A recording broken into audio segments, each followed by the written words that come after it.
Good afternoon, ladies and gentlemen. Welcome to Nichols Softball Complex on the campus of Volunteer State Community College for today's non-conference action between the visiting Lady Tigers of Chattanooga State and the Lady Pioneers of Volunteer State, two of the top teams in the country in Division I JUCO softball.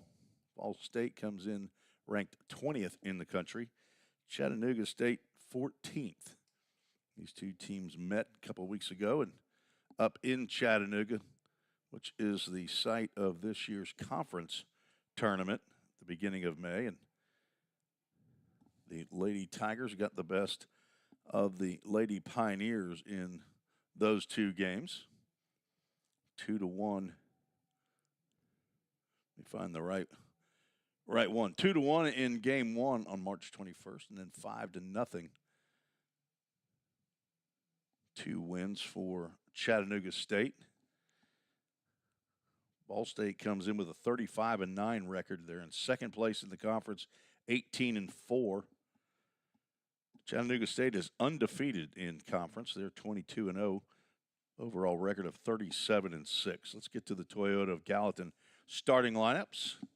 Well, we'll have to do it after our national anthem. Alyssa Costley is adamant about getting this game started early. I've told her to wait, but they don't listen. She doesn't listen to me, and the teams aren't listening to her as you see them line up down the first and third base lines. So we will have to take a break during our national anthem. We don't want YouTube to kick us off of the feed. So we'll be right back on the Ball State Sports Network.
And if Alyssa Costley had a microphone, she would say,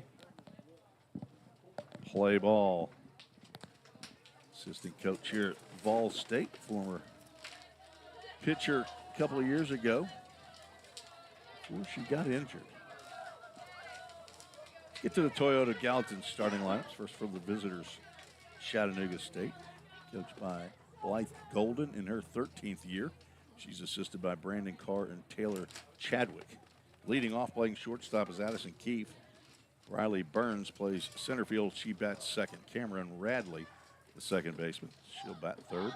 Cleanup hitter is Abigail Ferguson, playing left field. Brooke Watson at third, batting fifth. Layla Turner at first base. She hits sixth. The DP is Callie Allison. She'll hit seventh in the lineup. Mackenzie Woodall behind the plate, bats eighth. And Abigail Walker, the right fielder, hitting ninth. In the circle, Emily Marks. Emily on for her seventh appearance, fourth start of the year. 5'8" sophomore from Plainfield, Indiana. Now the starting lineup for the Lady Pioneers, coached by Christian Lynn in his second year, first year as without the interim tag as the head coach. He's assisted by Alyssa Costley. Wes Buckner is the manager. Michaela Fuqua will lead off. She will play second base. Erica Abbott at first base, batting second. Amaya Collier back for her fifth game after being out for a little over a month. She's playing shortstop, batting third. Cleanup hitter is Lydia Kirby behind the plate. Shelby Green in right field, batting fifth. Carly Costley down at third base, batting sixth. Caitlin Dillard in left field, batting seventh. Katie Robinson, the DP, hitting eighth. Batting ninth is Anna Harrison. And she's playing center field. Laura Walker in the circle for Vol State here in game one for her 20th appearance of the year. As we are set to play, Laura is a sophomore from Greenbrier, Tennessee, the daughter of James and Sarah Walker. First pitch is in there for a called strike. We are underway at 12:54 p.m. Game time temperature 68 degrees. Thanks for joining me on the Vol State Sports Network. I don't know why we have that. Is that just line drive to left field? That's not going to be good. I'll be able to use that camera now. That's showing up. Drive base hit for Addison Keefe to get the game started. Have to work on that display on a brand new camera. I don't know how to operate that camera. Haven't seen that on there before. Squaring around a bunt. Riley Burns looks at a called strike. We won't be able to use the zoom camera until I get that figured out.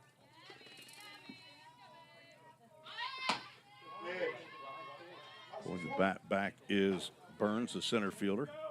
Going to check with the base umpire to see if she went. He says no. Woody Redfarron is our plate umpire in game one. Tim Coffey on the bases.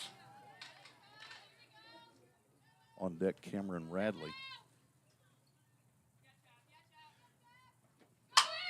Line drive right to Michaela Fuquay, and she's going to tag the runner out for a do-dat double play. Line out into a tag out, an unassisted double play for Fuquay. Good play. And now nobody on and 2 outs. Hit and run was on. Cameron Radley, the second baseman, stands in. Radley from right here in Gallatin, Tennessee. Gallatin High School, 5'4" freshman. Walker starts each of the first 3 batters off with strikes. Radley hitting .398. Playing in her 44th game of the year. She's played in every game for Chat State.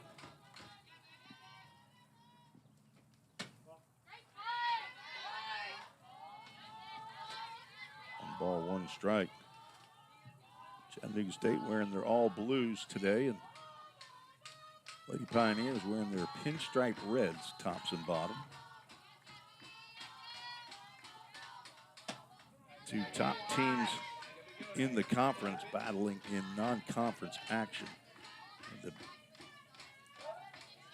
Not that familiar with softball in JUCO softball, or any softball, and learning it as I broadcast here. That pitch misses high.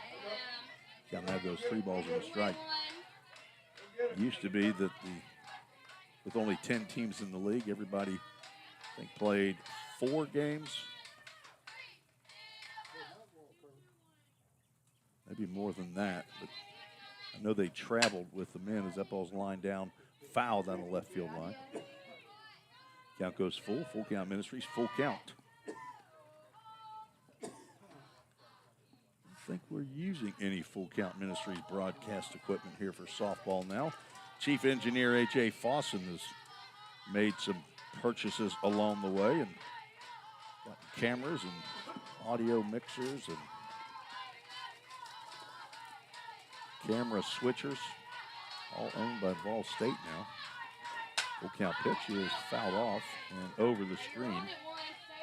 2 outs, nobody on after the line out double play by Briley Burns.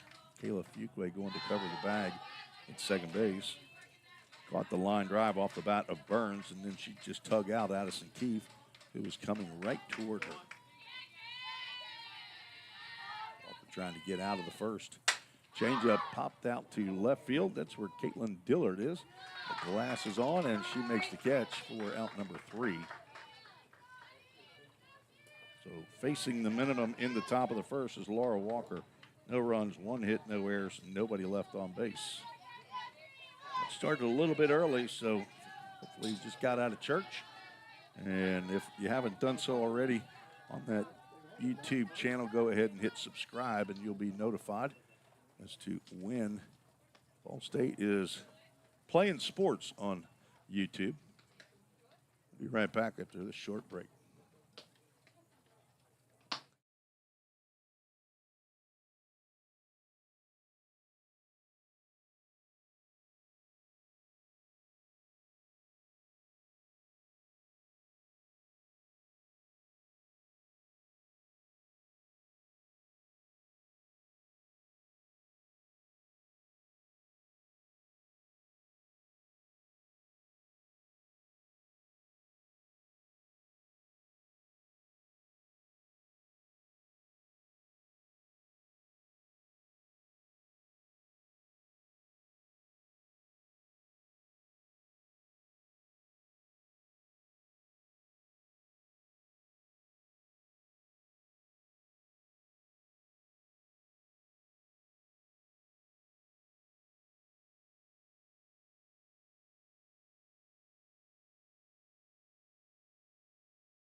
Head to the bottom of the first.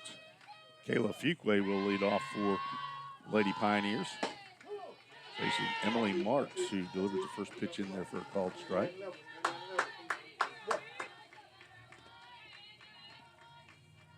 Fuqua, a sophomore from Decatur, Alabama. Went to Austin High School, swings and misses at a high fastball. She's down in the count 0-2. Hello to Bo and Lena Fuqua. Also granddad in Cortland, Alabama, and grandma in Decatur, Alabama. Got 4 siblings.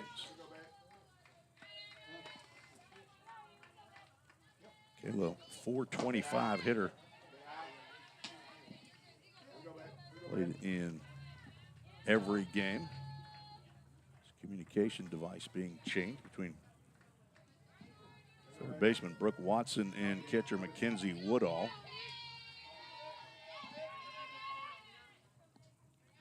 Kayla, 62 runs, 62 hits, 5 doubles. Got 2 triples and a home run, 25 RBIs. She is leading the conference and I believe still the country in stolen bases with 59. Gets on base at a 5-11 clip, looking at a 2-ball, 2-strike count from Marks. Lifted to the left side. It's going to be caught in foul territory by Abigail Ferguson for out number 1. You good? You see it?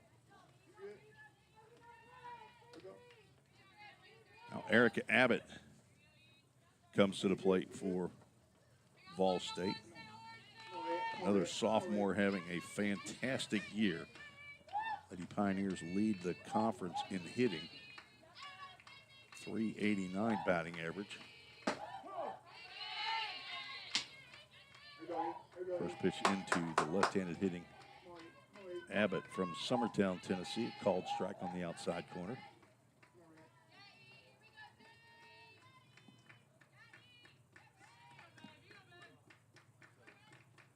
Erica hitting .414. 8th in the conference. 65 runs scored. That leads all hitters in the conference in runs scored. 60 hits, that's 3rd.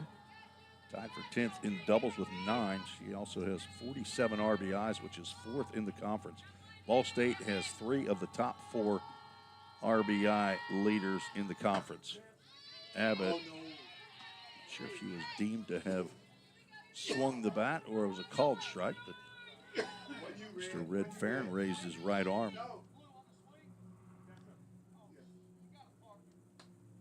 I think Christian Lynn at third base, the head coach, is asking that same question.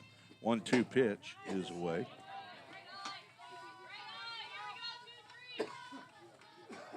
Tied for 5th in the conference in walks with 18. Second on the club to Michaela Fuqua, who has 27, which leads the TCCAA. 2-2 pitch coming to you. Now the first baseman for Vol State. Swing and a miss. Abbott down on strikes.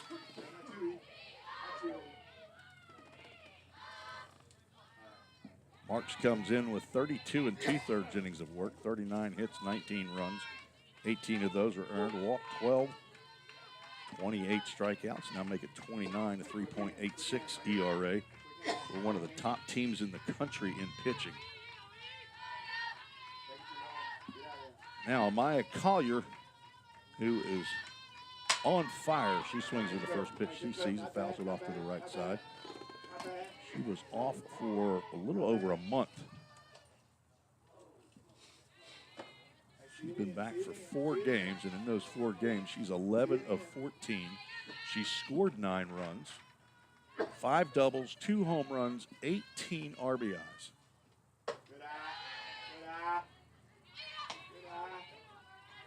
I think a broken bone in her foot. She's wearing a ankle guard, foot guard on that front foot, and she has been hot just inside for ball 2. Back playing shortstop, not just DHing, but she is tops in a lot of categories. Some categories she's not listed on the leaders because she doesn't have enough plate appearances. I think she's 10 or 11 plate appearances shy right now. So changeup misses up. Hitting .538, which if she had enough plate appearances, that would far exceed the leader right now, who is Davenport from Columbia State. I understand that she's out for the year now, so that .465 will stay put. Lydia Kirby, who's on deck, hitting .460. That ball's popped up in the infield. Collier got jammed, and she will pop out to end the Lady Pioneer first inning. 1-2-3 inning for Emily Marks. This could be a low-scoring affair. Both teams have excellent pitching and excellent hitting. Chattanooga State comes in at .351 in batting average. That's 3rd in the conference. As I said, Vol State first with a .389 batting average. We'll take a break. Be back for the second inning. Just a moment.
Four, 5, and 6 due up for the Lady Tigers here in the second inning, facing Laura Walker, Abigail Ferguson, Brooke Watson, and Layla Turner.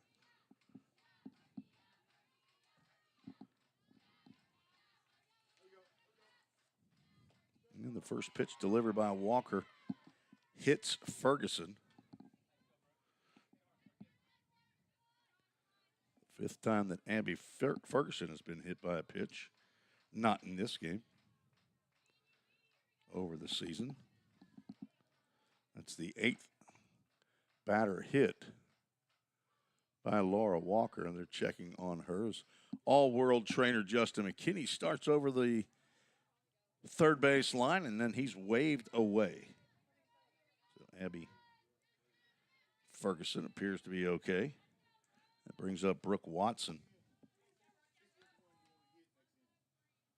Watson, 5'10" freshman from Chattanooga, Tennessee. Boyd Buchanan High School.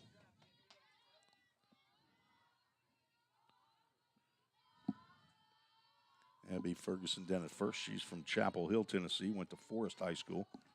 She's a freshman. Number of freshmen on this squad is a changeup is popped foul out of play. See my email address there on the screen. If you want to join the show, you can send an email to treesports@gmail.com. I'll give you a shout out on the broadcast.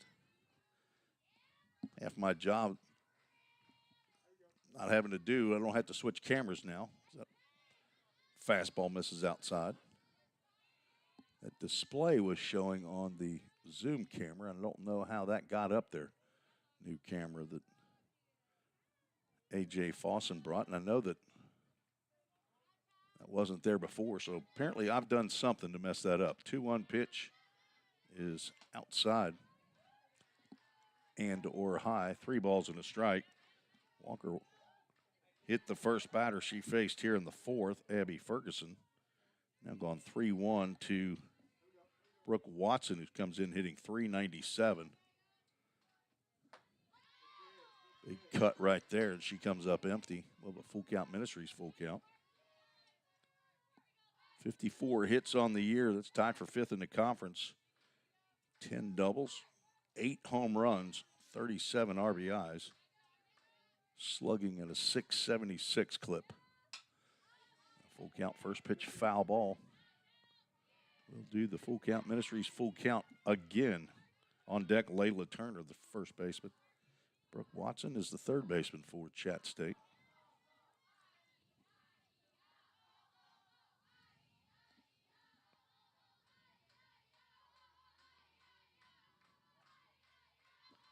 Five fresh.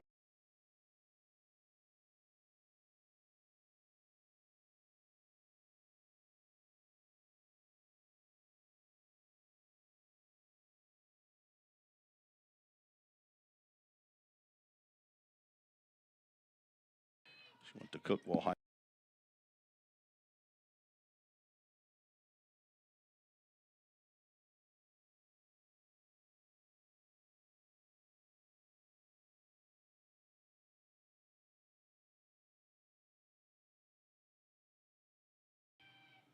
.43 hits, including 13 doubles, a triple, 10 home runs, which leads the Lady Tigers.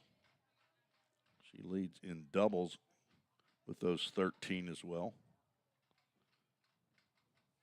Second on the club in RBIs with 40. She's one behind Abby Ferguson. Leads the club in slugging at .739. She also leads the club in strikeouts, and that's what Laura Walker needs. Steps on one there, high heat, swung on and missed. Walker ahead in the count now to Turner with Callie Allison, the DP, waiting her turn on deck. Beautiful day here in Middle Tennessee. Game time temperature 68 degrees. I think it's supposed to be up to about 74. That is lined into center field, nearly caught by Fuqua again. Probably would have been a double play, but Anna Harrison comes in quickly, gets it back in the infield, but the bases are now loaded and nobody out. That's the second hit of the game for Chat State. Fuqua was about a half a glove away from making a diving catch. So a hit batter, a walk, and now a base hit brings Callie Allison to the plate. Allison, 5'4" sophomore. She's a fellow Ohioan. I am Ohioan by birth, a Tennessean by choice, I guess now. Got the bumper sticker that said I wasn't born in the South, but I got here as quick as I could. There's a called strike in the left-handed batter's box. Count goes 1 ball, 1 strike. She went to Milford High School. She's the second player in 2 days that I have broadcasted that from Milford High School. Pitcher on Roan State's team. I can't remember his name right now, but he's from Milford, Ohio, and went to Milford High School. It's just north of Cincinnati. Cincinnati's where I'm from. Coleraine High School, if anybody knows the area. 2-1 into Callie Allison, catches the inside corner. And now 2 balls and 2 strikes to Allison, the DP, hitting .330. 31 hits, 7 doubles. She's got 1 big fly and 12 RBIs. And she's got a spot right here to get Chat State up. Out to Shelby Green in right field. She makes the catch, and the throw to the plate is not going to be in time. Sacrifice fly drives Abby Ferguson in, and here's the first run of the ball game. Chat State leads 1-0.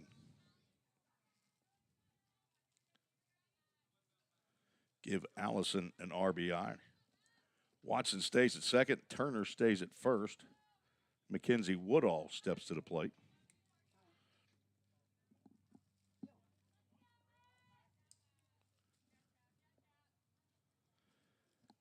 Woodall and Laura Walker, I assume, were teammates. Well, they weren't. They're both from Greenbrier. That ball's lifted down the left field line. In comes Caitlin Dillard to make a nice catch. And now 2 outs. Walker and Woodall both from Greenbrier, but Woodall played softball at Station Camp.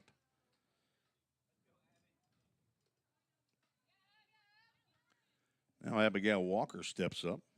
5'4" freshman from Signal Mountain, Tennessee, just outside of Chattanooga. 2 outs, 2 on, 1 in. Swinging a foul tip into the mid, sounded like to me. Abby Walker hitting .250, playing in her 21st game of the year.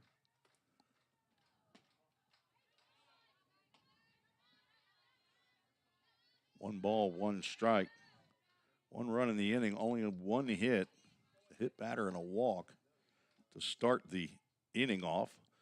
Bases loaded, sacrifice fly by Callie Allison, driven in the only run so far.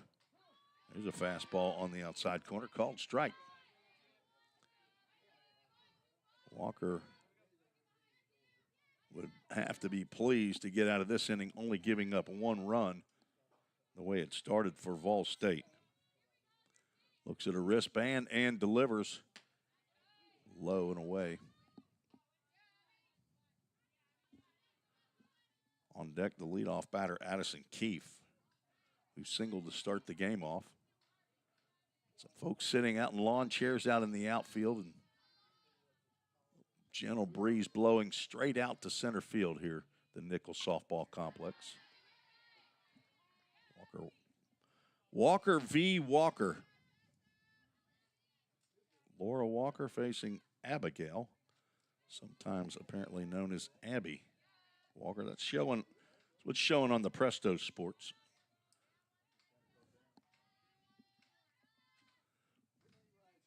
Two balls, 2 strikes, 2 outs, 2 on.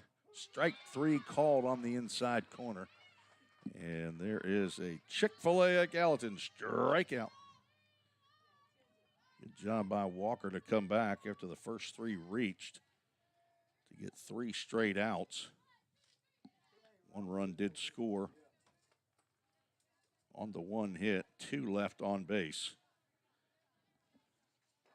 Chat State leads this game 1-0. We're heading to the bottom of the second. You're listening to the Vol State Sports Network.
4, 5, and 6 due up for Vol State. That means the first team All-American from a year ago, Lydia Kirby, lead it off. Having a fantastic year again. She grounds one foul down past third base coach Christian Lynn. Lydia from Alvaton, Kentucky, near Bowling Green. She went to Greenwood High School. Daughter of Greg and Jennifer Kirby, sister to Hannah and Cassie. Granddaddy and Nanny and Nana all in Bowling Green, Kentucky. Kirby now down in the count 0-2. She looks at pitch right down the can. Lydia second in the conference and hitting at .460. She is in the top 5 in a lot of categories. Does not offer at that high pitch. Leads in hits and RBI. She has 69 hits, 78 RBIs. 45 runs scored, that's tied for 5th. 13 doubles, it's tied for 3rd. Leads the club. Also 3 triples, 10 home runs. 1-2 count from Emily Marks. Misses outside. On deck, Shelby Green.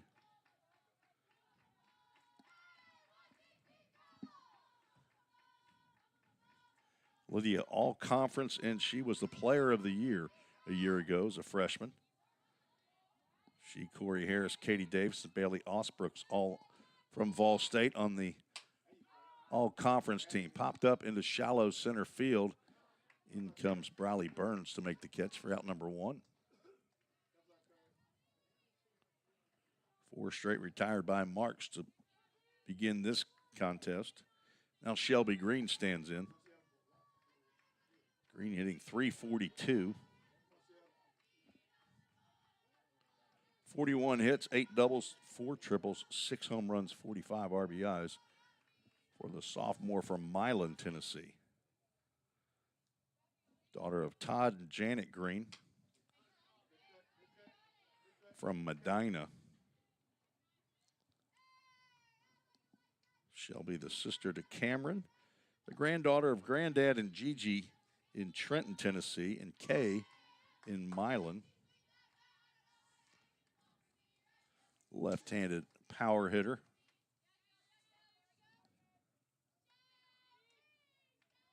Emily Marks delivers. It's popped up on the left side. That'll be playable for Addison Keefe, the shortstop. Couple pop-outs here in the bottom of the second for Vol State. Still looking for the first hit as Carly Costley stands in. Younger sister to Alyssa. Assistant coach at Vol State. She's from Mount Juliet, Tennessee. Went to Mount Juliet High School. Transferred from Johnson University. Daughter of Kevin in Mount Juliet. Amy, who lives in Memphis. Costley could not hold up on that check swing. The sister to Alyssa, Kayla, Brandon, and Braden.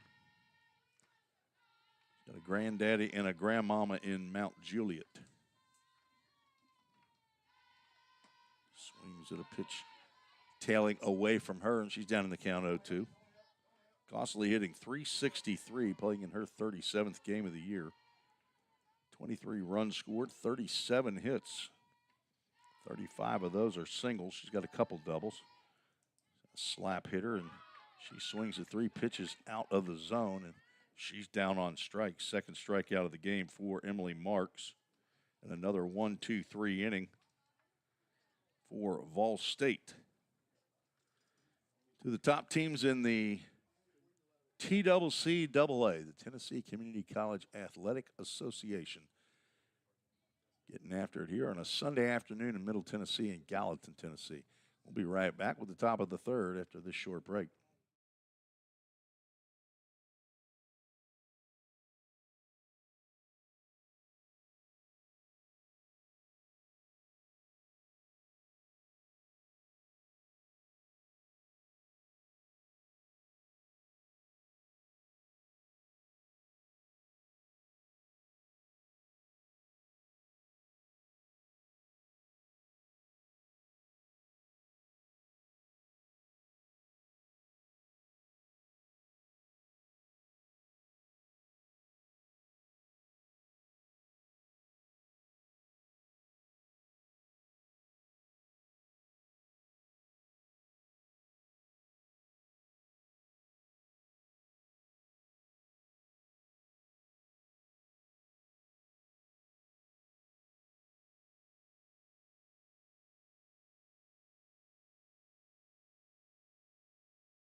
Top of the order for Chat State, facing Laura Walker.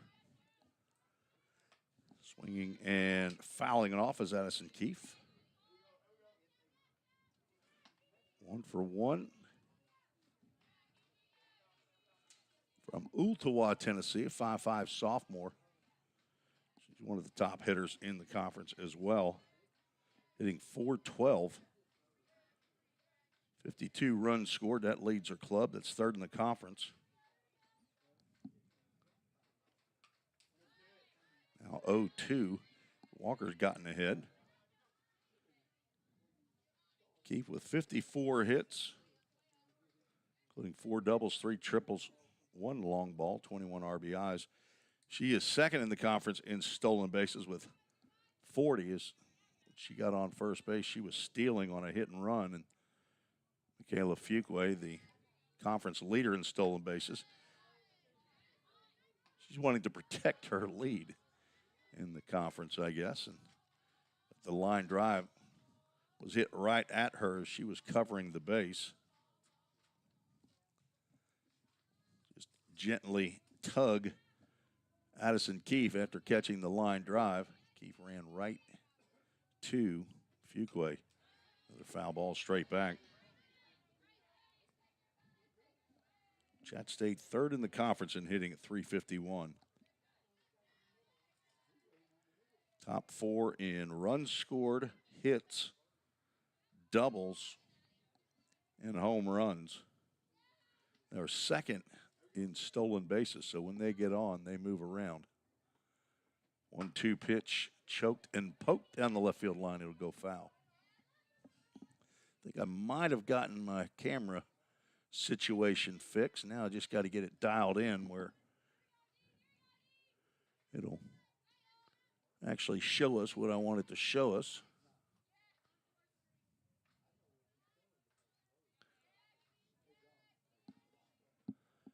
Change up. This is just a little bit high. Cal moves with 2 balls and 2 strikes.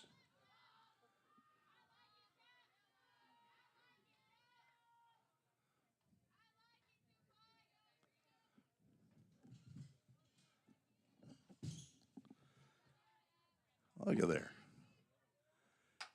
Ground ball into right field. That's a base hit. There's no chance you're going to get Keefe. I have said that before, and right fielder's thrown her out at first, but doubt Addison Keefe has been thrown out at first. She's now 2 for 2. Third hit of the ball game for the Lady Tigers brings Briley Burns to the plate. She squares around the bunt, and that's going to be a base hit. Abbott has to come in to field the bunt. Burns pretty quick herself. And the first 2 have reached here in the third. Cameron Radley flew out to left field. Former Lady Green Wave.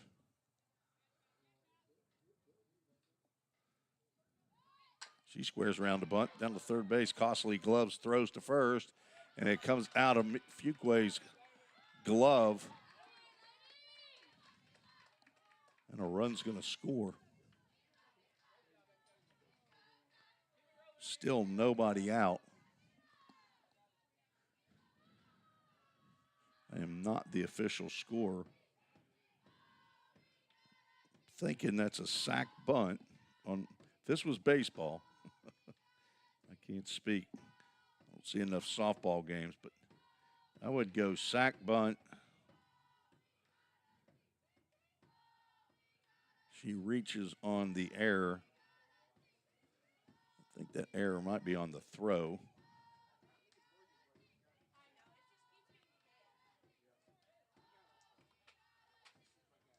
Kayla Fuqua not as tall as that throw was. That came in from Costly. And over to third goes Burns. And Chat State leads 2-0. But a lot of pressure on you with speed. Now Abby Ferguson stands in. 2-0. Chat State leads. Runners at the corner, still nobody out.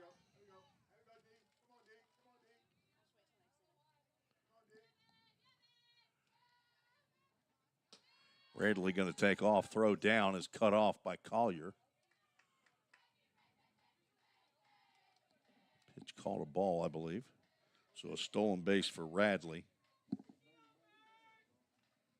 That's her 10th stolen base. She has not been caught. 95th stolen base of the year for the Lady Tigers.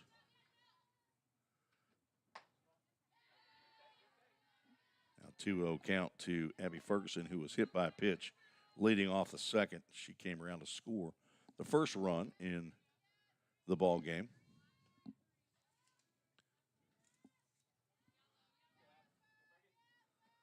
Change up, tapped foul down the third base line.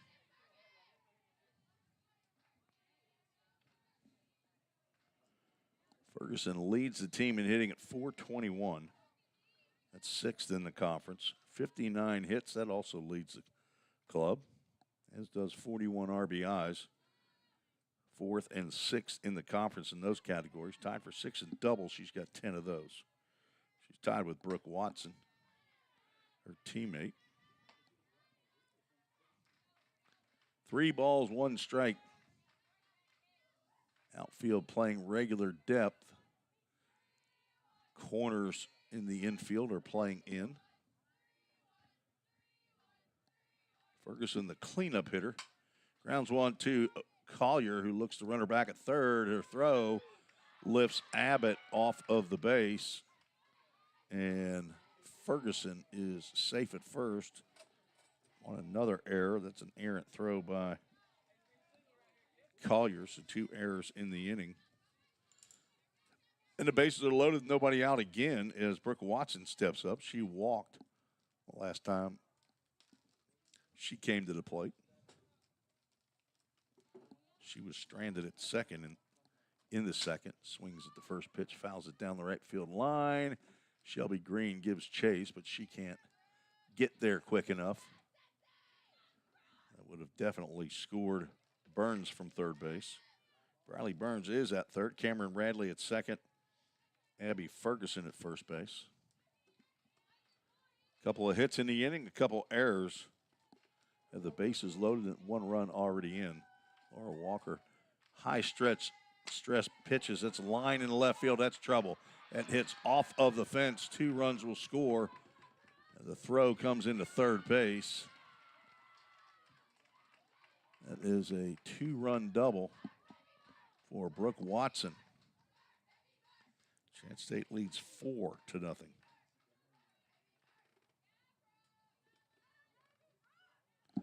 Hit about 2/3 of the way up the fence.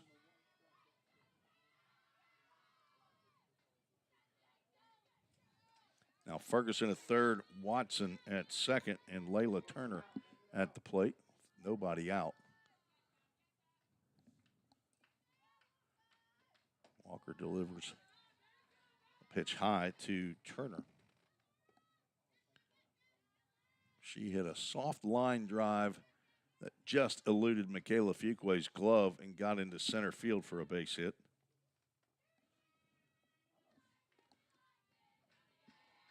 Now batting here with runners, 2 runners in scoring position. If that was a foul ball or definitely was a check swing, called a strike. Lydia Kirby went after it like it did not hit the bat. Woody Redfern's going to step out and give Lydia Kirby a little break. Apparently that caught a piece of her, so that's what I was thinking. Maybe it was fouled off. I didn't see the umpire raise his hands as though it caught any piece of the bat.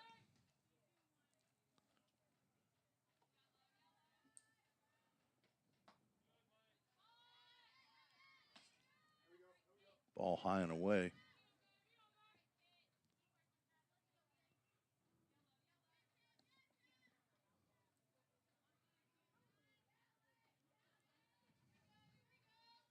Two-one pitch popped up out of play.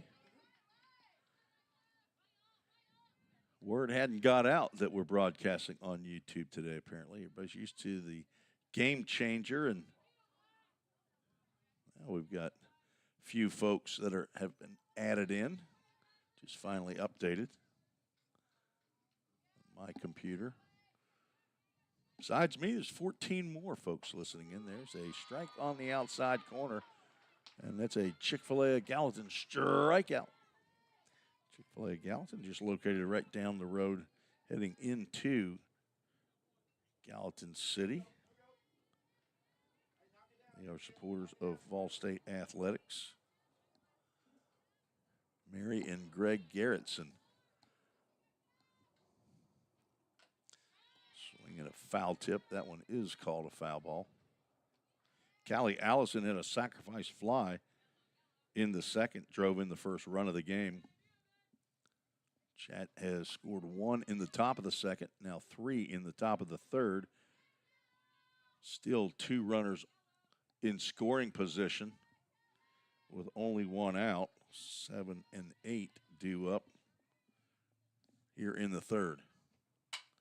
Shot to Fuquay at second. Glances off her glove and gets into center field. 2 more runs will come in. I believe that is going to be the third error.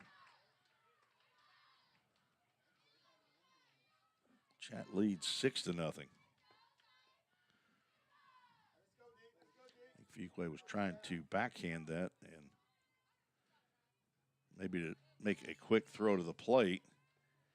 Try to get Ferguson, who was going on the ground ball, but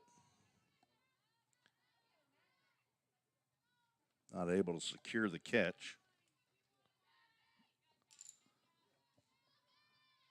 It's still only 1 out. Mackenzie Woodall looks at ball 1.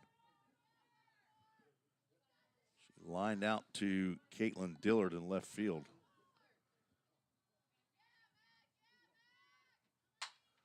Gonna hit one out to left center field. This may be trouble. It is going to hit off of the warning track right up to the wall, and that's going to be another double. Putting runners at second and third. Still only 1 out.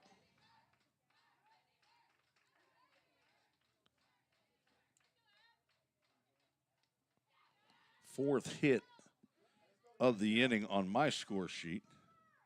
Again, I am not the official scorer. Not sure what game changer is showing. I guess I could look at that. The problem is I don't have enough screens to look at it. Game changer and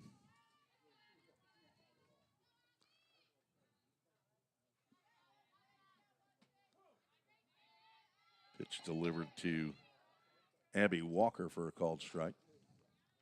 Walker struck out to end the second inning.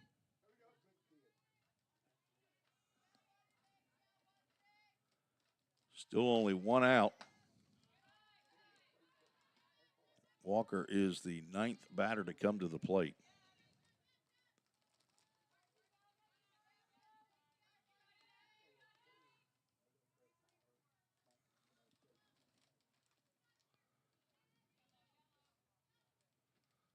Changeup. Not a huge changeup. Looked like she took a little bit off. Swung on a miss by Walker. One of the 5 freshmen in the lineup for head coach Blythe Golden. TCCAA Conference Coach of the Year last year.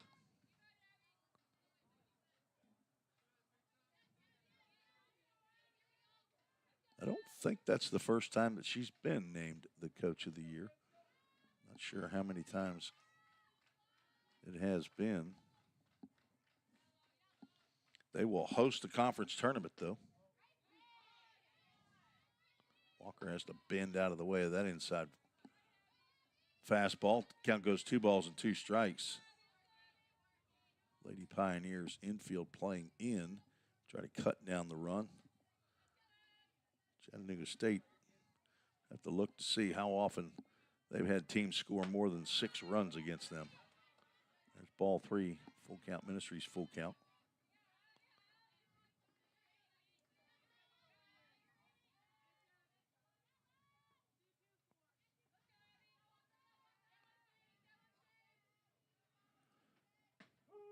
Strike 3 called on the inside corner. Laura Walker got a call right there. Abigail Walker did not agree, I'm sure. That's another Chick-fil-A Gallatin strikeout. 3 for the game for Walker, and that brings Addison Keefe back to the plate. She started the inning off. Pops that one up in the infield. Collier over on the third base side. She's going to make the catch for the final out. So 10 come to the plate. And 5 touch it meaningfully for Chattanooga State. 5 runs. I'm not sure how many of those are unearned. On 4 hits on my score sheet, 3 errors, 2 runners left on base. Lady Pioneers have some work to do, down by 6.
Welcome back on the Vol State Sports Network. Quick review of Chat State's schedule. Appears as though they've only had 3 games that teams have scored more than 6 runs against them in the game. They are playing their 44th game of the year. Caitlin Dillard stands in. First time she's come to the plate. Hits a little pop-up right in front of the left fielder. Abby Ferguson comes on strong, makes the catch for out number 1. All State looking for their first hit of the game.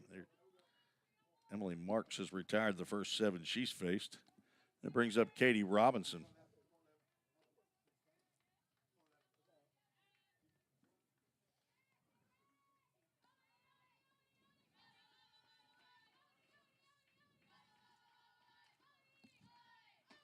Robinson lets the first pitch go by, and it's a called strike.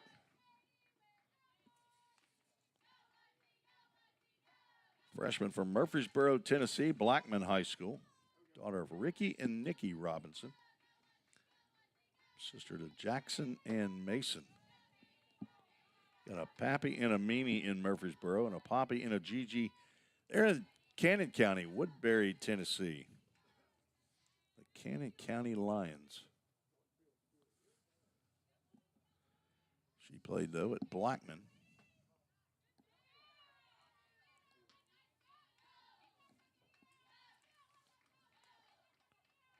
Katie Robinson hitting .333, playing in game number 27 of the year. 17 hits, 1 double, 6 RBIs. She is the DP in game 1. Nearly got hit in the hands there, but takes a pitch inside. Emily Marks, sophomore from Indiana, having an excellent start here. There's the first base runner for Vol State. It's a 1-out walk in the 3rd. Marks will get a visit from Mackenzie Woodall, the catcher. And third baseman Brooke Watson will set the defense for you. Abby Ferguson In left field, Briley Burns in center, Abby Walker in right, Brooke Watson at third, Addison Keefe shortstop, Cameron Radley is the first or second baseman. First baseman Layla Turner, Mackenzie Woodall behind the plate. Catching Emily Marks, her 7th appearance of the year, 4th start. Now facing Anna Harrison, squares around the bunt. Bluff throw down to first base, but nobody was there to receive the throw. Second baseman Radley getting over there a little late. Layla Turner, first baseman, coming way in. She's a good 15 feet in at first base. As Harrison now down in the count 0-2. She's got her parents here and a set of grandparents. Talked to them a little bit before the game. Todd and Jennifer Harrison are her parents. Michael and Jacob are brothers. She's got a Papaw Dennis and a Mamaw Gail from Savannah. Papaw Stacy and a Mamaw Ann from Shiloh. And Papaw Jerry and Jan from Savannah. Now they're going to throw down to first base. And that throw is blocked by the legs of Katie Robinson. She got back into first base, head first. Alyssa Costley, the coach, down there for Vol State. Coach is wearing the gray T-shirts today. Harrison fouls that one off. Anna's been batting down in that 9-hole most of the year that I've seen. She's hitting .360. She's like a second leadoff batter. At 15 stolen bases of her own.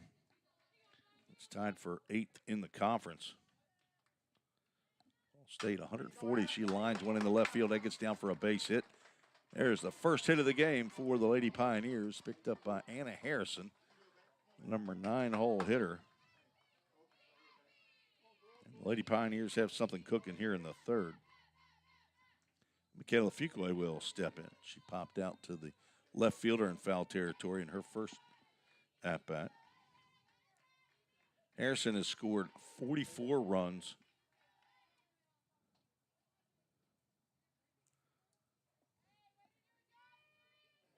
Which is 5th on her team, but she's still 7th in the conference in that.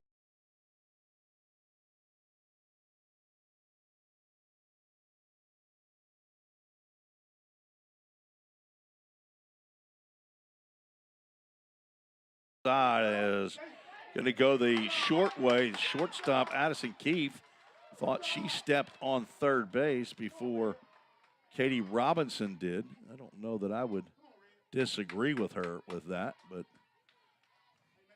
it's going to be a single for Michaela Fuqua. No chance they were going to get her at first base. Her only play, her being Addison Keefe, was to try to get Robinson at third, and since the umpire deemed she did not get there, then Michaela Fuqua with a base hit, bases loaded, 1 out.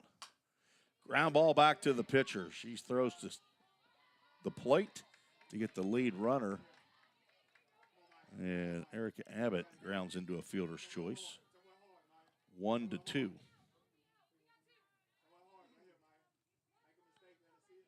Harrison moves down to third, Fuqua to second, and Abbott is at first. Now Maya Collier, hottest hitter in the land, is at the plate. First pitch is low and inside. Big blow for Vol State when they lost her for a month with that broken foot, but a big, big get to get her back. 5'8", sophomore, transfer from the University of Central Arkansas. She's from Russellville, Tennessee. She fouls that one back. I have to check that. I thought she was from Kentucky. I think I've got that in there wrong.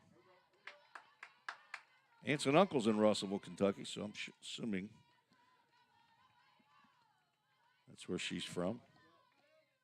Her father is Reggie Collier. That's 6 siblings. 1-1 pitch. Slow roller to third. Collier is going to be safe as the throw gets by the first baseman, Turner. 2 runs are going to come in to score. Collier was not going to beat that out. If Turner makes the catch, Collier's going to be out. So no RBIs. Collier reaches on the error on my score sheet by the first baseman. Abbott moves to third. Fuquay scores and Harrison scores. Now it's 6-2 Vol State, so they got 2 of those 5 runs they gave up in the third. Back, and those are the Framework Athletics first runs of the game for the Lady Pioneers. Now Lydia Kirby with one big swing right here can get Vol State right back in it.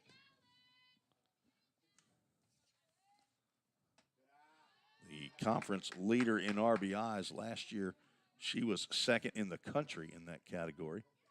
103 of them. 16 home runs, I believe, last year. She now has 10. 78 RBIs in 44 games. This is her 45th game of the year. It's also Vol State's 45th. Pops this one up in the left side. On comes Ferguson, and she makes the catch for out number 3. Vol State scratches for 2. They were unearned.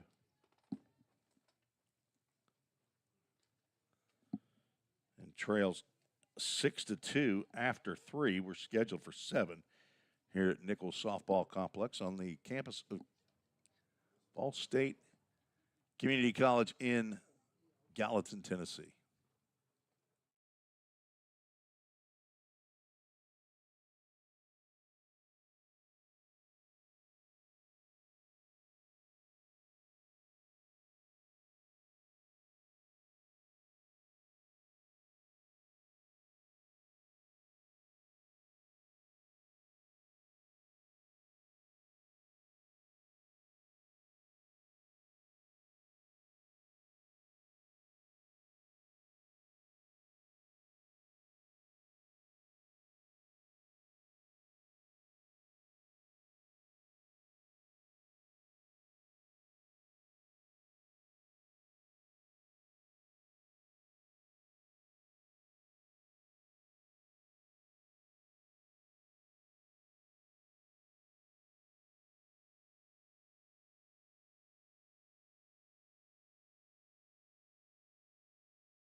Tim Reese on the Vol State Sports Network. Big thanks to A.J. Fawson, the chief engineer here at Vol State, to get all the equipment up and running here in the softball press box up here all by myself. It's quiet up here. The pitch is slashed to the Lady Pioneer bullpen. As Briley Burns leads off. Her third at-bat already of the contest. Lifts one out to shallow center field. Anna Harrison's going to come on and make a Superman diving catch for out number 1. What a play. Put a star by that one. Soft liner. Nice plush grass out there. Cameron Radley steps in.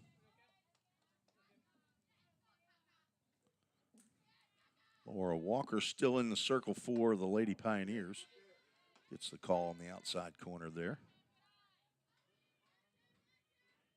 Radley 0 for 2 on my score sheet. Reached on an error of the third baseman in the third. Scored a run.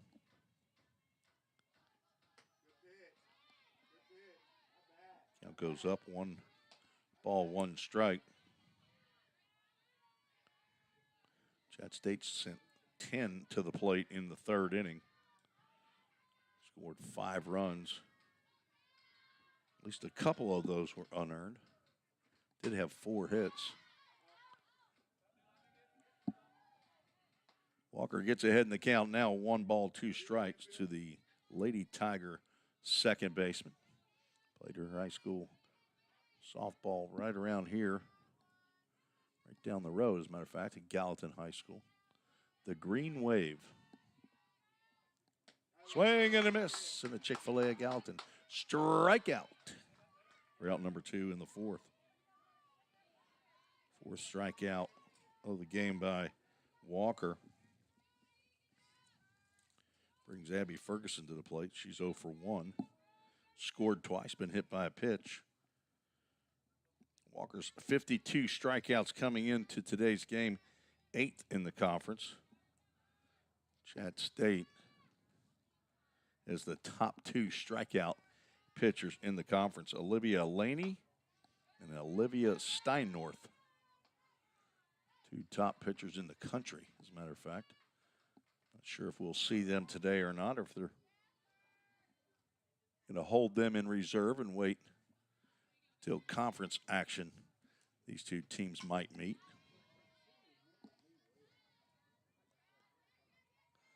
Conference tournament begins May 2nd. Buddy Jay Harper will be broadcasting the softball tournament. I'll be broadcasting the baseball tournament from Chattanooga State, thanks to Athletic Director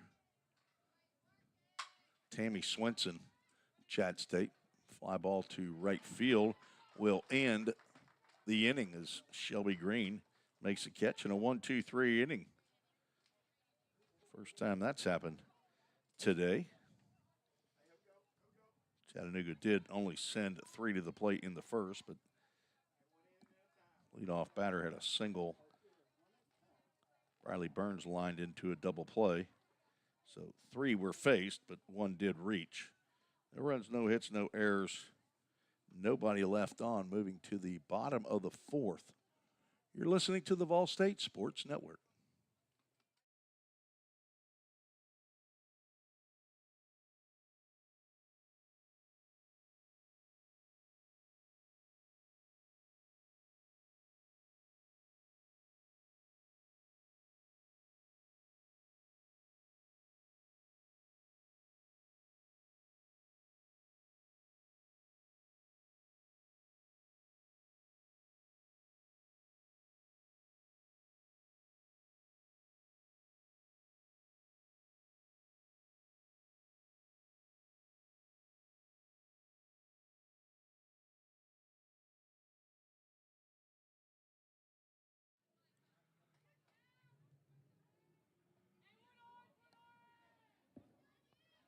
Five, 6, and 7 due up for the Lady Pioneers, facing Emily Marks in her 4th inning of work. Marks came in only 32 2/3 innings of work. Sails the first pitch high to Shelby. That would be Shelby Green. She popped out to the shortstop. Addison Keefe in the 2nd inning. Ball State went down in order 1-2-3, 1-2-3 in the first and the second. Then sent 7 to the plate as Green takes a huge cut there. Fastball outside. Wind picking up a little bit out there and blowing straight out at center field, and that's typically what happens here. Baseball complex all the way on the opposite side of the campus, and it blows from center field to the right field line. That's the same wind direction, so I think you'd see a lot of home runs here. Lady Pioneers are 2nd in the conference in home runs. They have 38. I believe Walters State has 50-something.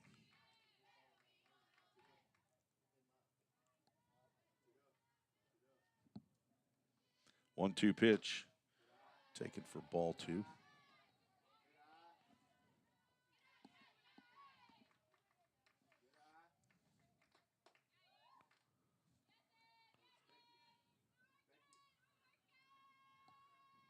Game one of a doubleheader here, non-conference action between Chattanooga State and Vol State. Took something off of that. It's Shelby Green down on strikes. Third strikeout of the game for Marks. Wearing the number 7. Sophomore. Chattanooga State last year, first team all-conference. It was basically Chat State and Vol State. Walter State had a good bit as well. Chattanooga had 1, 2, 3, 4, 5 players on the all-conference first team all-conference. Also the coach of the year, Blythe Golden. Was a costly swing again at a pitch outside the zone. Emily Marks put 3 of them there the last time she faced Costley, and Costley swung it, I think, at all 3.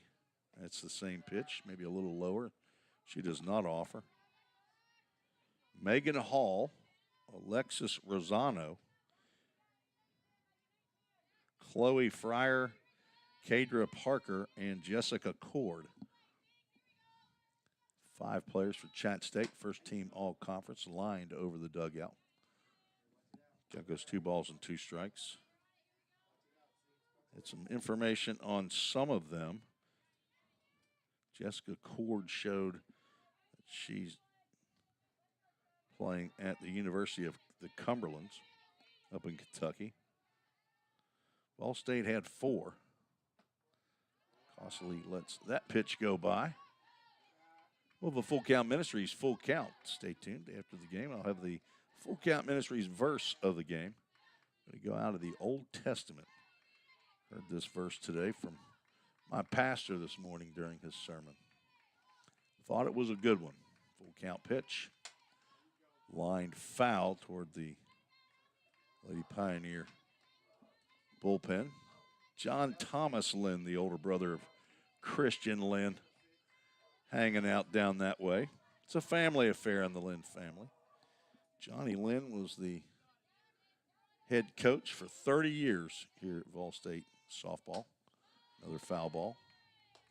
He's now the men's basketball coach. Just finished his 2nd year, and he was named the TCCAA Coach of the Year. Christian was Johnny's assistant for several years, and then now has earned the head coaching position. Costley grounds to third. Watson over to Turner. Round number 2.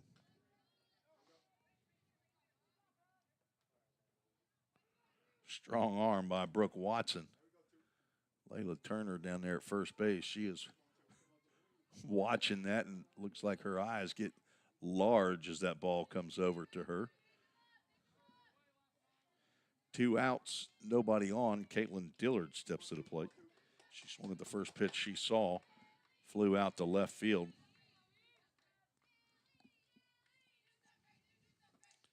Does not offer at the first one this time. Give me a chance to tell you everything I know about her. This is it. She's from Greenbrier, Tennessee. Greenbrier High School, former Lady Bobcat. Biology major and the daughter of Scott and Carrie. Has a brother named Bentley. I don't have her grandparents' information. Apparently she was not around when I was gathering that information. So if you're a grandparent of Caitlin Dillard or the parents, if you're not here, I would assume from Greenbrier, you're probably here at the game. Maybe go back later. You can send me an email at any time at treesports@gmail.com. Comes right to my phone. Called strike on the 2-0. Paying too much attention to the information for Caitlin Dillard and forgot to put the balls and strikes up. Ground ball to the left side, it's foul.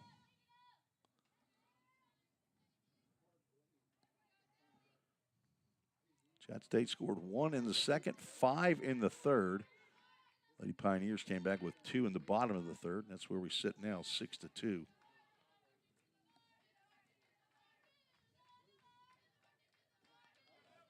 Ball State has scored 431 runs coming into today's game.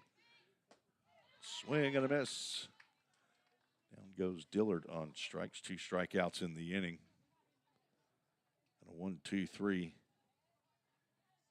fourth for Vol State. Into the top of the 5th, scheduled for 7 innings. You're listening to the Vol State Sports Network on YouTube.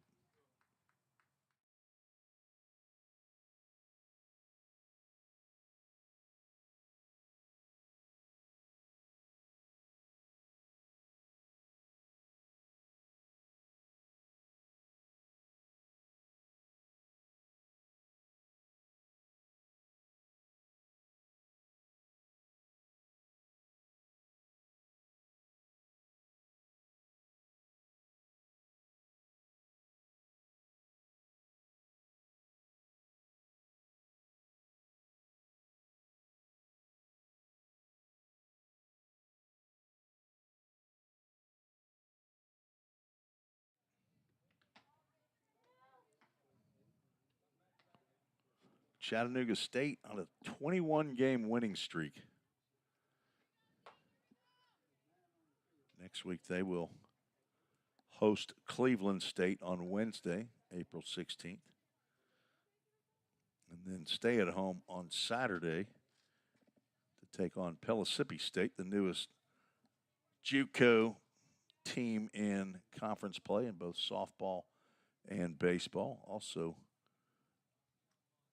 excellent basketball teams, men's and women's teams this year. Their men's team actually got all the way to the finals, lost to Columbia State in the final game.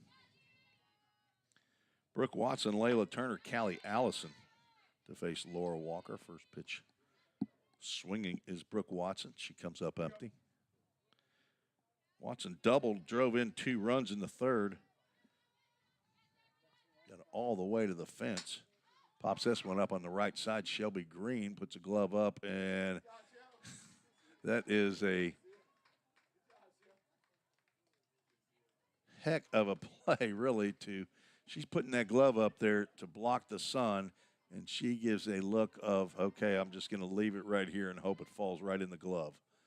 She's got like a 15-inch glove out there in that right hand, though. She has to battle the sun every afternoon. Layla Turner, left-handed hitter. She's 1 for 2.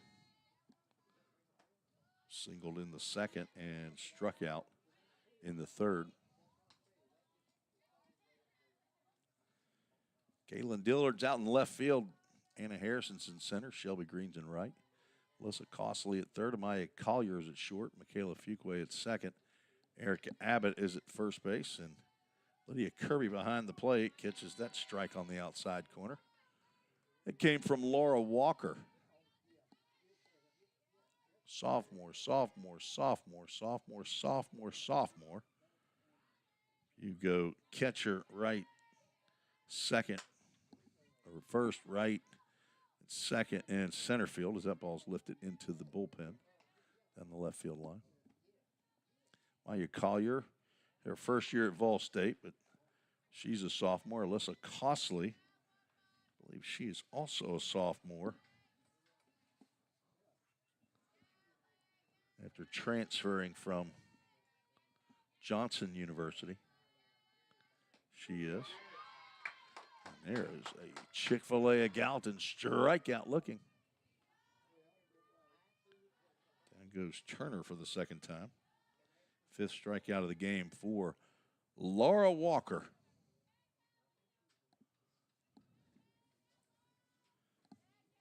Caitlin Dillard, the only freshman out here on the field at this time.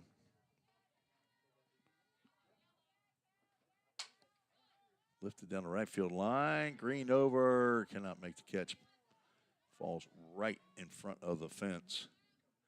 Strike 1. Katie Robinson, the DP. She's also a freshman.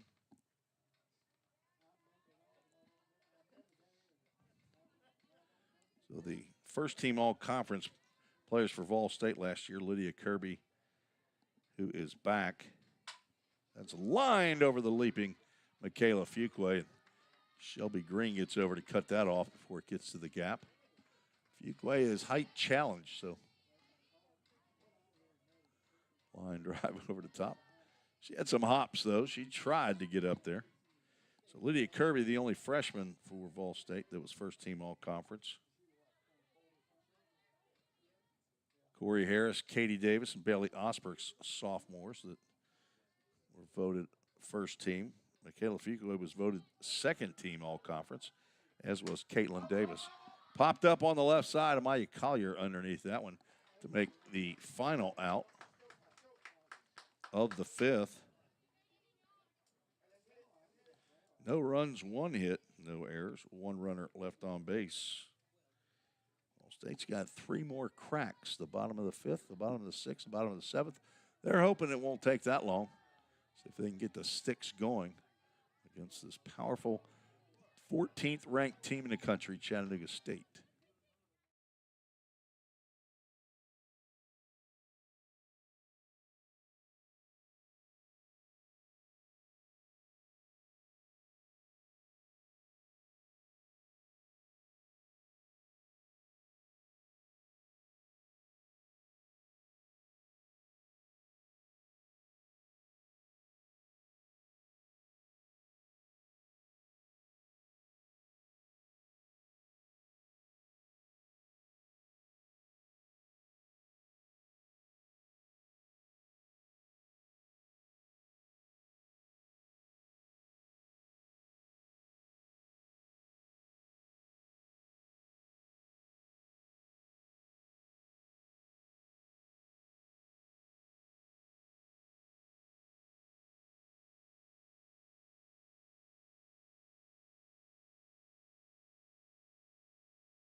Emily March still in the circle for Chat State.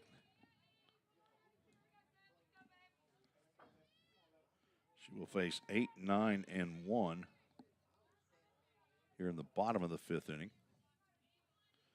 Katie Robinson walked. She was the first base runner for the Lady Pioneers.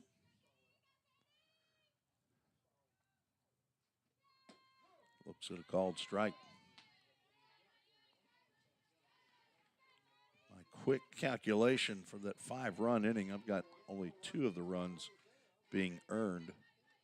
Again, I am not the official score. I'll have to check the box score when it comes out. Probably tomorrow, be my guess. Robinson now down in the count 0-2.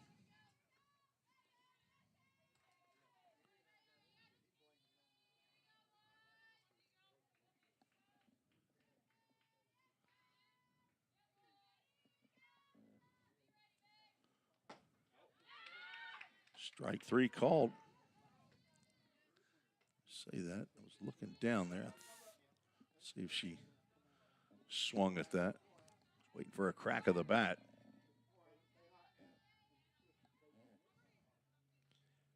Watch a replay just like you can. Yeah, it was a check swing. 5th strikeout for Marks. Brings up Anna Harrison. 1 out, nobody on. Harrison had the first hit of the game for the Lady Pioneers. Michaela Fuqua with an infield single. Only 2 hits for Vol State. Ground ball gloved by Marks. She'll deliver strike to our new first baseman, Callie Allison, playing first base now.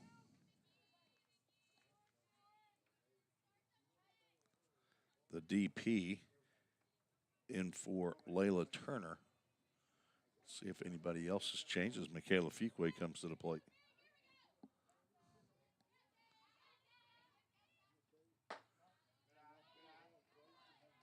Ball 1. Fuqua's not been able to get on base where she can steal a bag. Runners at first and second when she had that infield single where ground ball to Addison Keefe. Tried to beat Katie Robinson to third base as that ball's grounded foul. And our base umpire, Tim Coffey, had deemed that Keefe did not get to third base before Robinson did. That ended up loading the bases, so Michaela Fuqua didn't have a chance to steal. 1 ball, 1 strike, low and away.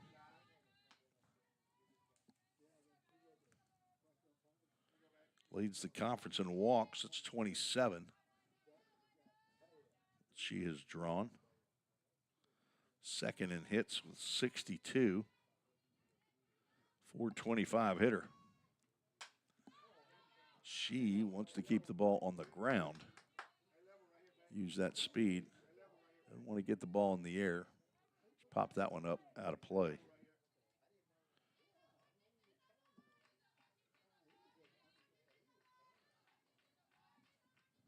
Left side of the infield, playing like a right-handed pull hitter.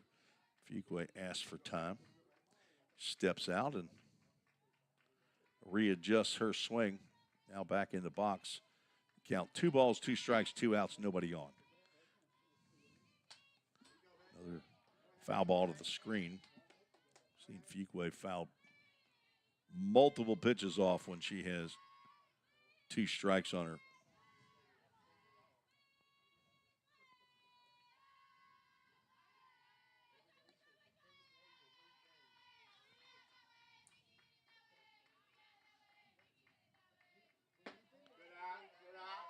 Takes.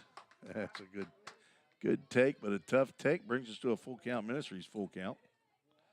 Go to fullcountministries.com. See all the ministries doing for baseball players. Have not started a softball ministry yet, but if you feel the Lord leading you, I'm sure they would love to hear. That is ball 4. She picks up her 28th walk of the year. Now let's see if she's on the move. Down by 4 runs. Erica Abbott, who has been very aggressive at the plate. I think she swung at the first pitch both times she's come up. She's 0 for 2, strike out in the fielder's choice. Fuqua on the move, throw back to first base, but she's back in time. Nice throw by Woodall to throw behind Abbott. Fuqua got a big jump off of first base. She's going this time. Throw down nearly hits the pitcher. Strike called, but there is the 60th stolen base of the year for the young lady they call Mick, Michaela Fuqua.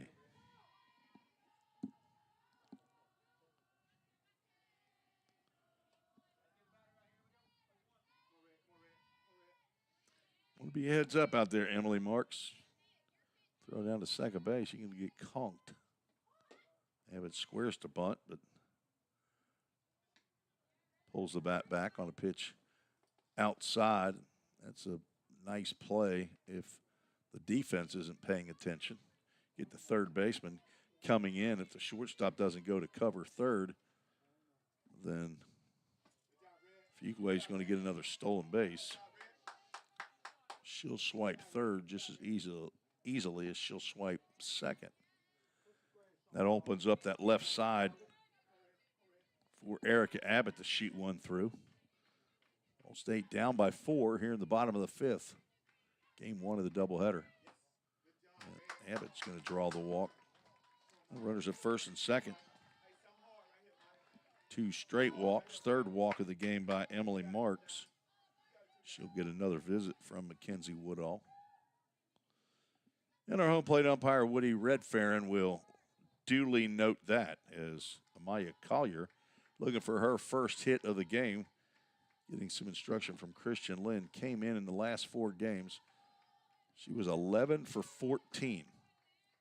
9 runs scored, 5 doubles, 2 home runs, so 7 of those 11 hits were for extra bases. She drove in 18 runs in those 4 games. Also walked 3 times. which may not be a bad strategy right now. The problem is Lydia Kirby, the conference leader in RBIs, standing in the on-deck circle. Collier looks at a pitch at the knees on the outside corner. Deemed a strike by our home plate umpire. Ball State only 2 hits in the game. 2 runs scored were unearned.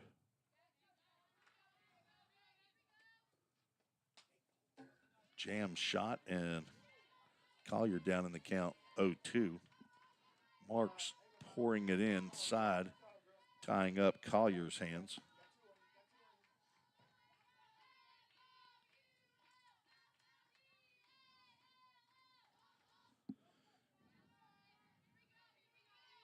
Two outs, 2 on. Swing and a miss, and Marks sets down Collier on strikes. 6th strikeout of the game by Emily Marks. 2 left on base. Now 2 innings left to go in game 1. Ball State trails by 4. So we might have some changes as Blythe Golden coming over to chat with our home plate umpire. We'll see if we can figure it out when we come back.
And to the top of the 6th inning, pinch hitter for Abby Walker is Gracie Petty.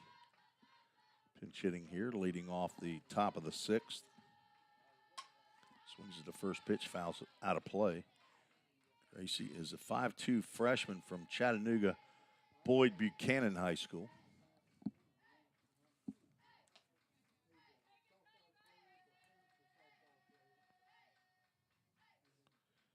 Maybe Petty's first at-bat of the year. Don't see a stat on here for Gracie Petty.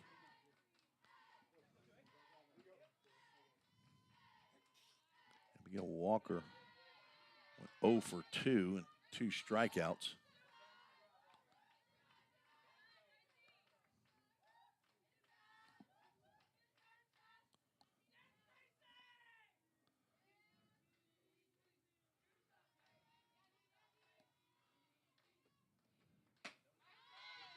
Swing and a miss.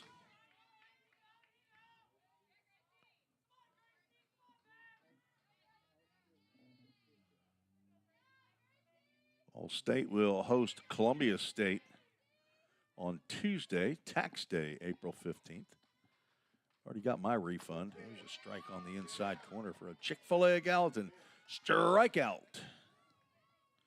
Gracie Petty goes down looking, if in fact that is her first collegiate at-bat. Now you got a taste. Addison Keefe, the leadoff batter, stands in.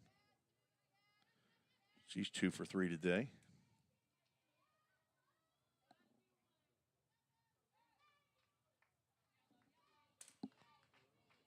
Walker delivers. She took a little bit of something off of that, high and outside. 5-run third inning as Vol State behind. 3 unearned runs, 3 errors in the inning. There's a line drive that gets by Collier. And the third hit of the game for Addison Keefe. Right in the 5.5 hole between short and third. 8th hit of the game for Chat State brings up Briley Burns. She's got one of them. 1 for 3. Left-handed hitter lays down a bunt. Costley in a glove and throw to first base and get the runner a throw back to second. Not in time. Bang, bang play at first. Costley had to basically dig that one out of the glove of Laura Walker. Walker, I don't think, had a chance. I guess a sack bunt is, I assume they do the same thing in softball that do baseball.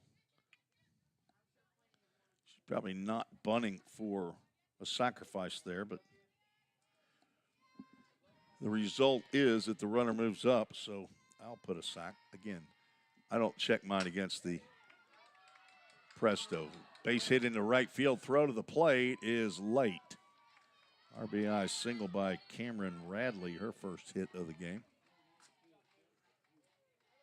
And Chat back up by 5.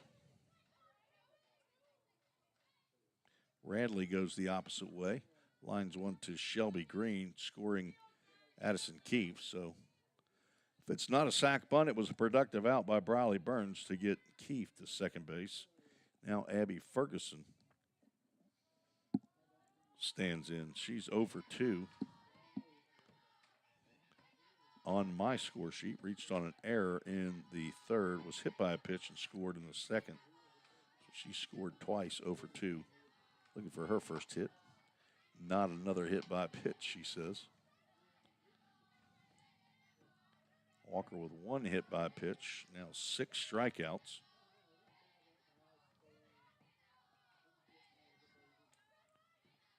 But my count has not walked a batter. Runner goes. Pitch is low and inside for ball 2 and a stolen base for Radley.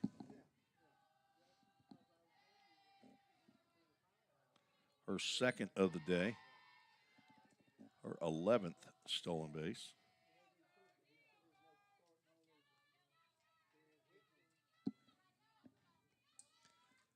Another runner in scoring position.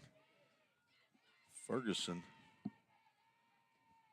leading hitter on the team, looking for her first hit. Now 3-ball, no strike count. On deck, Brooke Watson, the third baseman. She's 1 for 2.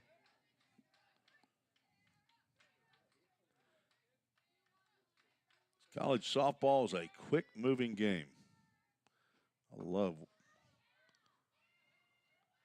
definitely watching it. It takes a little work to get in the flow of broadcasting, and I'll tell you that. Ball 4 to Ferguson, the first walk of the game. Check that. That's her second as Brooke Watson drew the first walk. I knew I'd get down to it to figure it out at one point in time. Runners at first and second, Brooke Watson.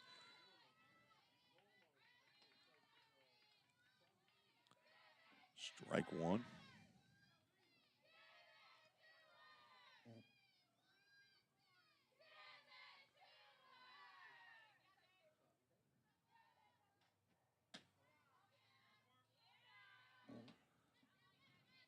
One ball, one strike to Watson.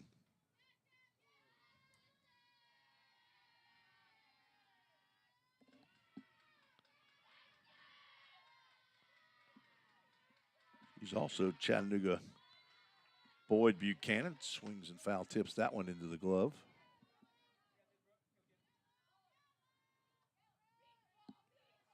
They're getting players from all over. They got Ohio, Indiana, Tennessee.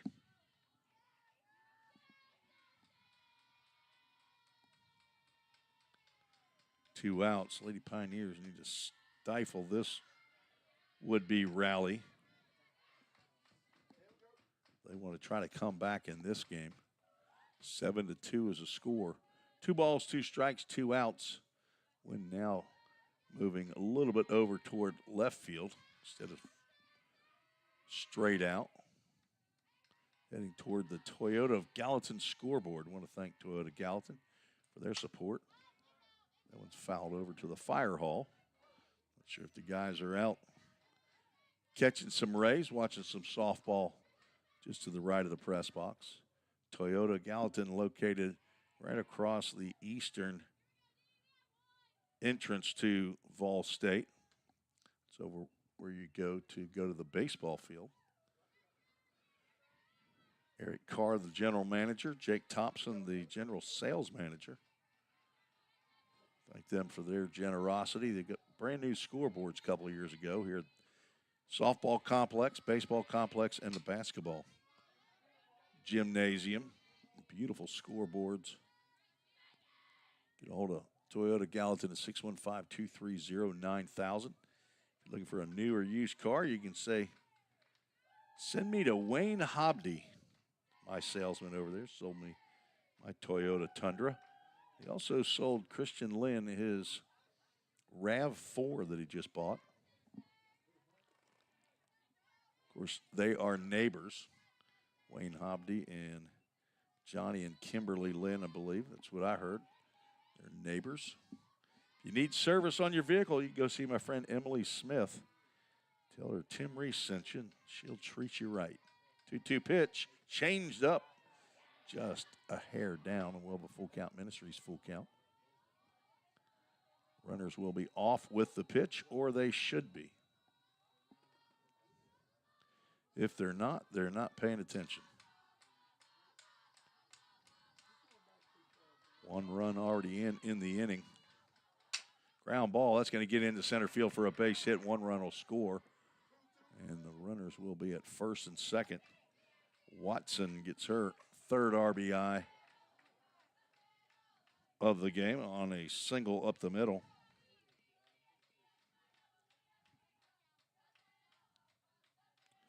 Ferguson down to second base.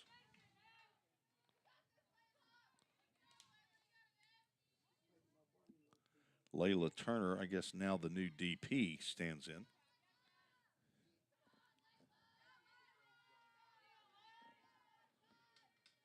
She's 1 for 3. Single and a couple of strikeouts. Fouls that one straight back. Good cut right there. Fastball. I don't have all the terminology for the pitches. I know there's a rise ball. I can't really see the rise on it from my vantage point that often. So fastball, changeup. There's some spin on some of these. That's roped down the right field line. That's going to get past Green, roll all the way to the fence. 1 run scores. They will hold the runner at third. And a double for Layla Turner. Chattanooga State now leads 9-2.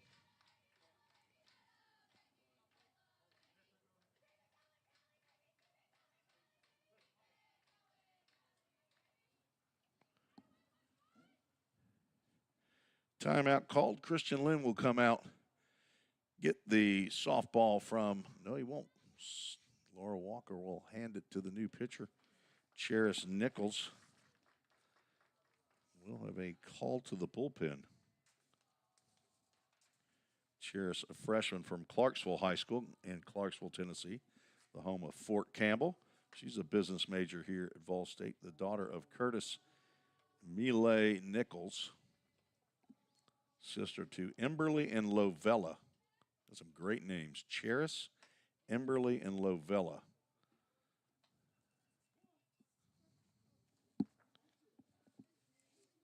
Cheris on for her 25th appearance of the year. It's her 13th in relief. 3.76 ERA. She's got 80 innings under her belt. That's 8th in the conference. 91 hits, 60 runs, 43 of those earned, 26 walks, 29 strikeouts. She has plunked 2 opponents, but she didn't mean to. She is on in relief of Laura Walker, who goes 5 2/3.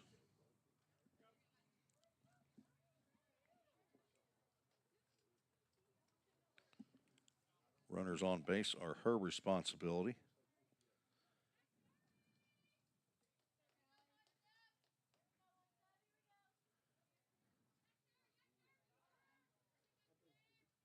$11 hits so far. As Callie Allison will be the first batter that Nichols faces. Swings at the first pitch, pops it straight over the press box.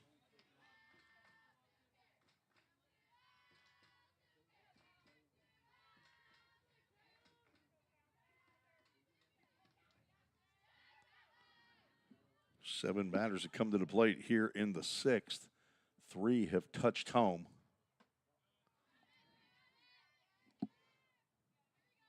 Two more in scoring position. Brooke Watson at third and Layla Turner at second. Kenzie Woodall is on deck. Allstate would like to see her next inning at the plate.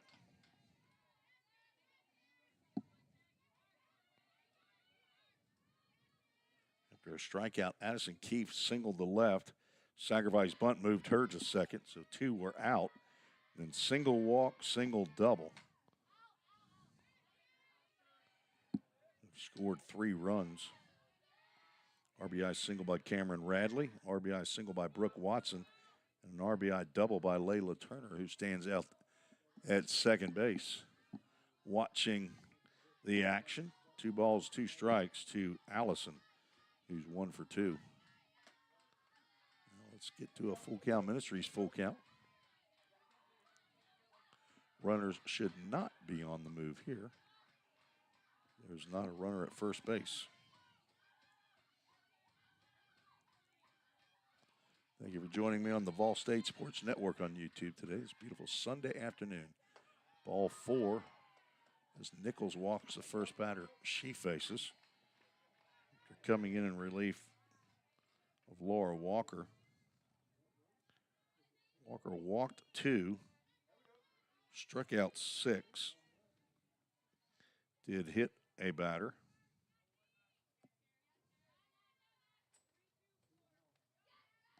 Faced 27. Now Mackenzie Woodall, 1 for 3, stands in. It's at ball 1. Lined out to the left fielder in the second. Doubled in the third, popped out to end the 5th.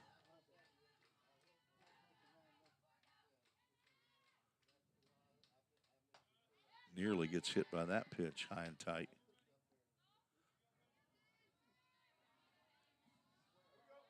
Time called as Alyssa Costley, the pitching coach, wants to come out and have a chat with Cheris, who's had a little trouble finding the strike zone. Coming in relief. Brooklyn Levin, the top pitcher for Vol State. She's appeared in 27 games, has 19 starts. It leads the conference. Levin also leads in innings pitched at 121 plus. Second and third in the conference are 2 Chat State pitchers. Olivia Steinnorth at 104 and Olivia Laney at 99. As I said, that's a 2-headed monster right there. They're 2 excellent pitchers. They've had great years for Chattanooga State. Laney is 15-0. Steinnorth is 11-4. 2 ball, no strike count to Mackenzie Woodall. Nichols delivers a pitch high. Ball 3 on, got a little slide action to her pitch. She's got a mountain to climb to get back into the count. Split grip for Woodall, and it's ball 4.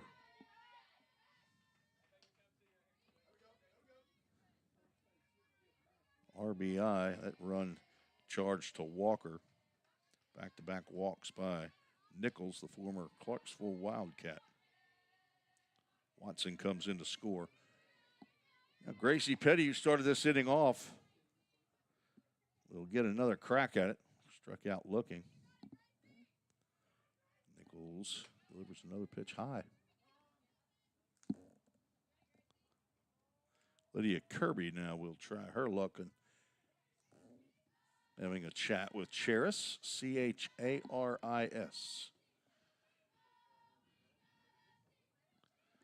Now the 3 of the 4. My caller says, hey, don't leave me out. I'm going to come have a chat. And she's going to be the last to leave. So last in, last out. That's not an accounting method. First in, first out. Last in, first out. Just for those accountants out there, there's a called strike. Must have taken everybody but a coach to go out there. Get Charis dialed in. Nichols looks at her wrist for the pitch call and delivers. Popped up in the infield. Fuqua back and stays in the infield dirt, makes the catch for out number 3. Chat State bats around again, sends 10 to the plate to score 4 runs, all earned on 4 hits, no errors, 3 runners left on base. 10-2. All State's got to score at least 1 run, or this game's going to be over. 8-run mercy rule. Looks like we're going to have some changes for Chat State. We'll see if we can figure them out when we come back on the Ball State Sports Network.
Tim Reese on the Ball State Sports Network. I don't see any defensive changes. I think what happened was Abigail Walker came back into the game, so she re-entered for Gracie Petty. It's the only change that I can see. Lydia Kirby, Shelby Green, Carly Costley. See if they can at least push 1 run across to keep this game at least going into the 7th, and apparently communication issues again. Watson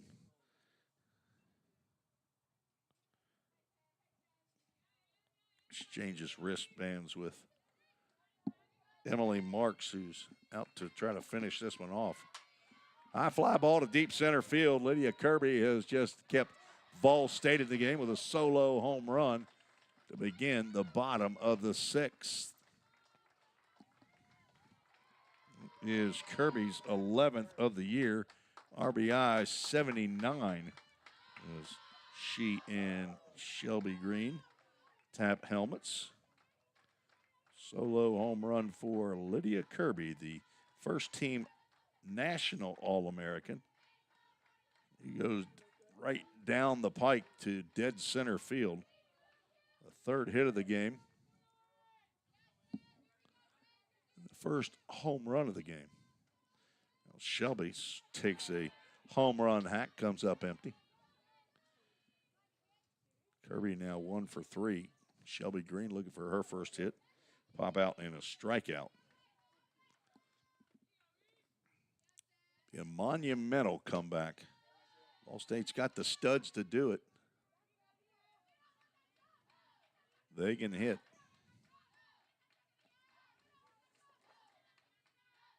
Chat State looking for their 38th victory of the year.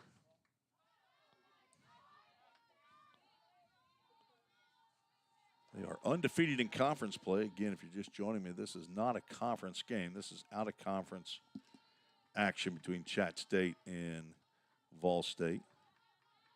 Chattanooga State 37-6 coming in. There's a called strike on the inside corner. Green was looking for the ball on the outside, and a little surprised that Marks came inside to her.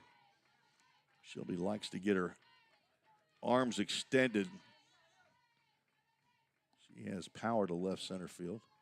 Right fielder Abigail Walker playing very shallow.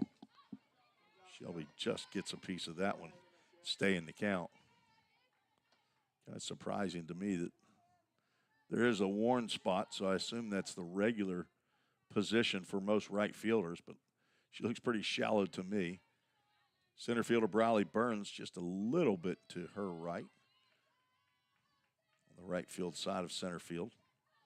Abigail Ferguson in the left field playing like a right-handed pull hitter. She's over toward the line. Green now a full count. Ministries full count. Again, stay tuned. We'll have the full count Ministries verse of the game following this contest. This is game one of the doubleheader.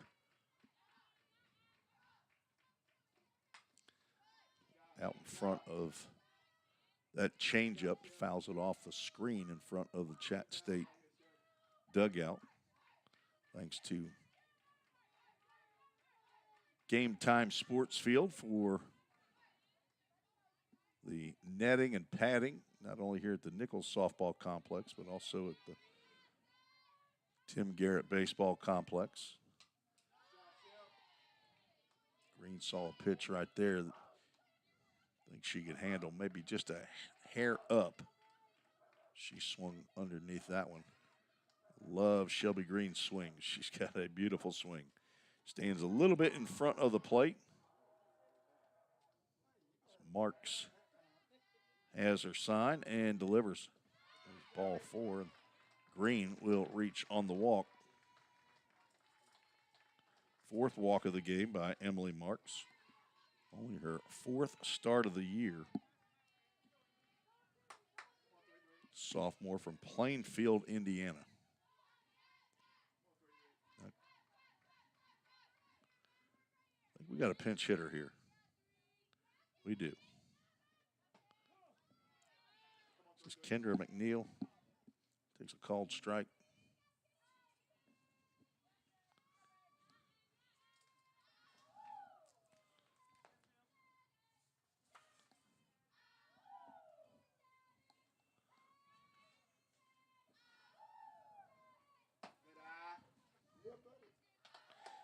Kendra McNeil is the pinch hitter.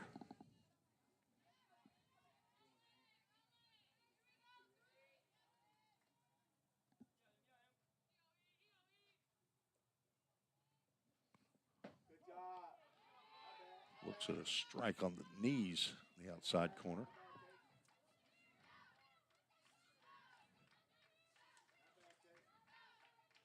.58 freshman. She's from Nolensville, Tennessee. Went to Nolensville High School. Daughter of Jason and Paula McNeil. Has a brother Trent. A grandpa and a grandma lives in Valmeyer, Illinois. Also has a grandma in Anna, Illinois. Kendra hitting .319, playing in her 28th game of the year. 15 hits, includes a double. 10 RBIs. Looking to continue the bottom of the sixth. Getting on base here. Looks at ball two.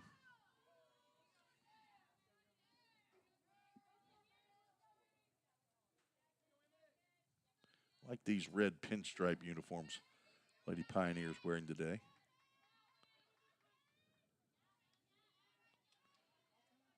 State trying to break the 21-game winning streak of Chat State. They got a lot of work to do.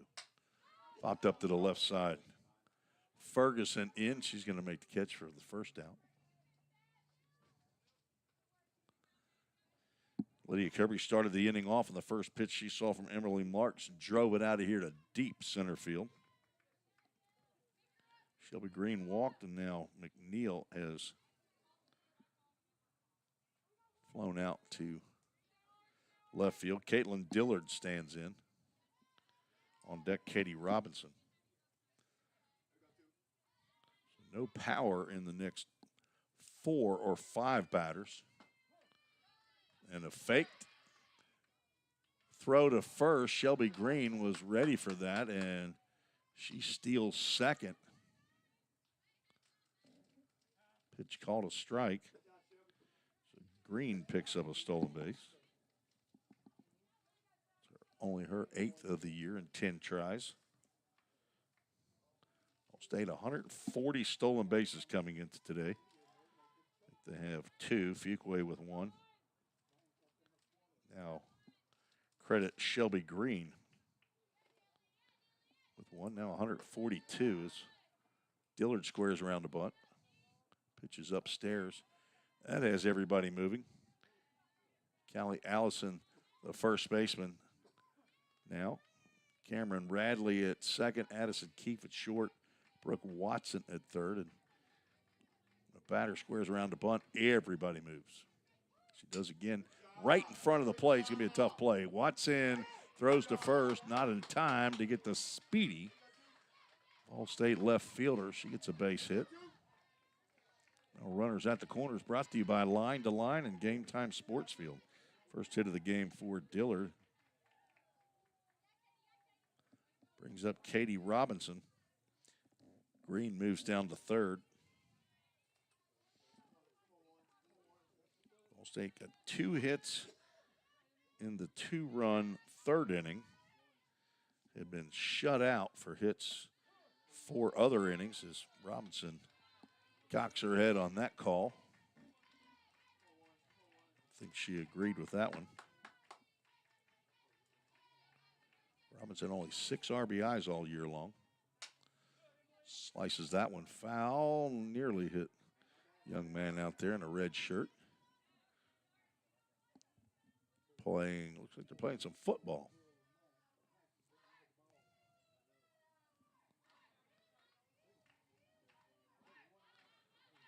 Count is no balls and 2 strikes. Close pitch there. Called a ball.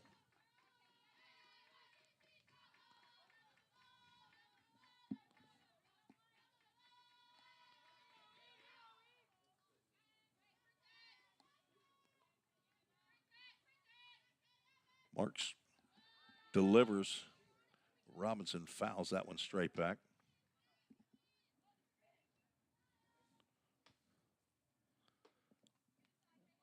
All-State has won 4 straight games after the loss in Game 4 against Dyersburg State in that series.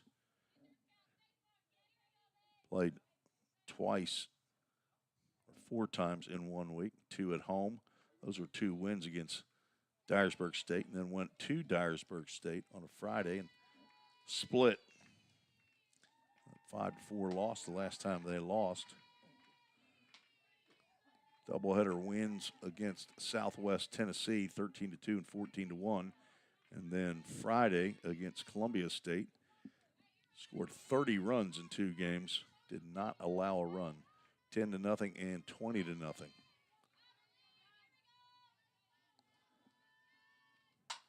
Ground ball right back up the middle. That's going to drive in a run. On the 2-2 pitch, runners now at first and second. All-State.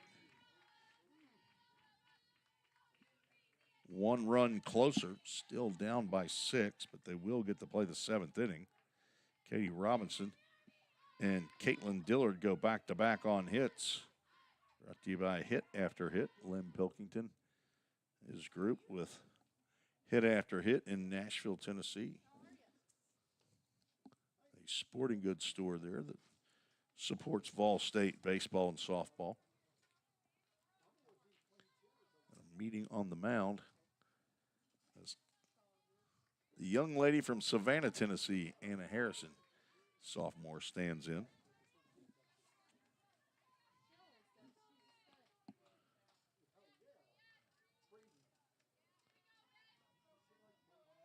Brooke Watson, the third baseman, well in, as Harrison looks at a called strike. Don't see anybody loosening in the Chattanooga State bullpen, so looks like it's Emily Marks' game for right now. Harrison fouls that one in and out of the glove of Mackenzie Woodall, and she's down in the count 0-2.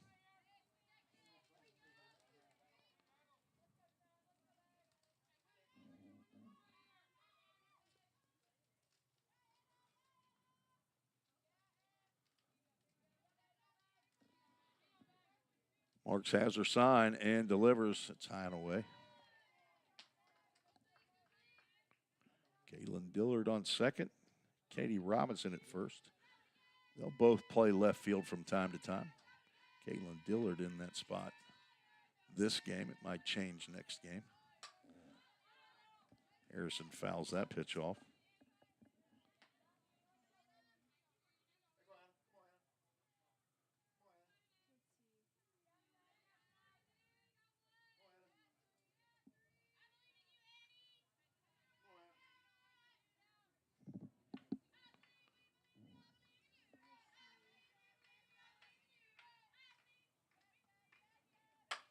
Lined fouled on the left field line. Means 1-2.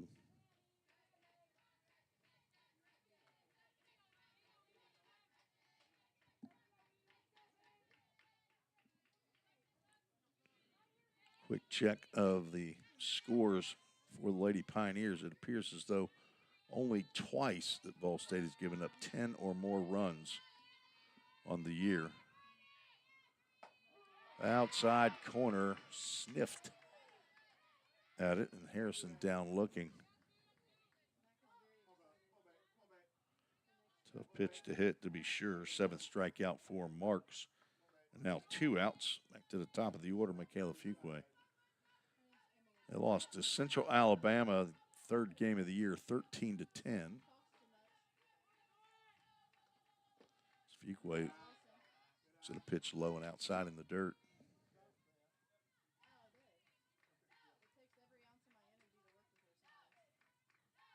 And lost 15-13 to Wallace State. Right here on this field, as a matter of fact.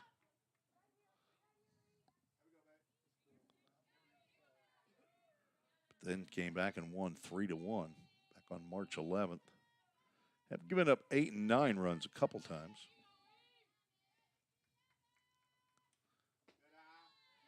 Down low.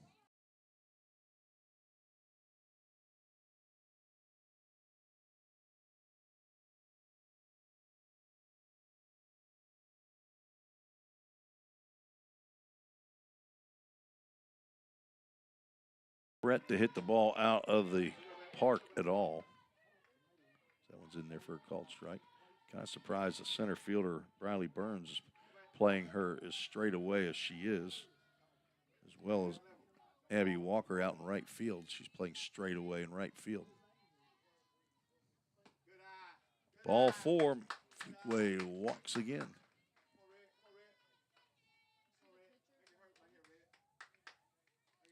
Fifth walk of the game by Marks, and the bases are loaded. Erica Abbott steps in. Abbott looking for her first hit of the game. 0 for 2, strikeout, fielder's choice, and a walk. Does not have a home run on the year. Takes a strike for first pitch she sees in the at-bat. The 8th batter to come to the plate here in the inning. 2 have scored. 3 on base now with 2 outs.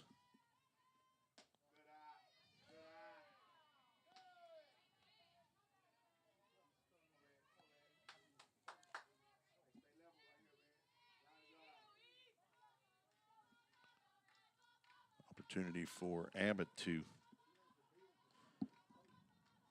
pick up some RBIs. She has 47. Foul ball.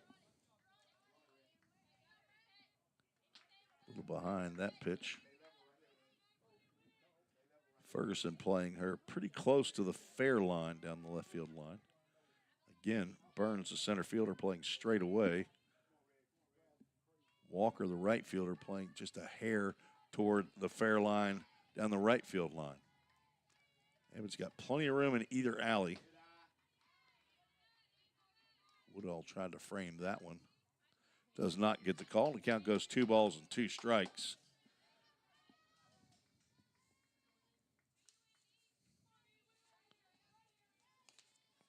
And the 2-2.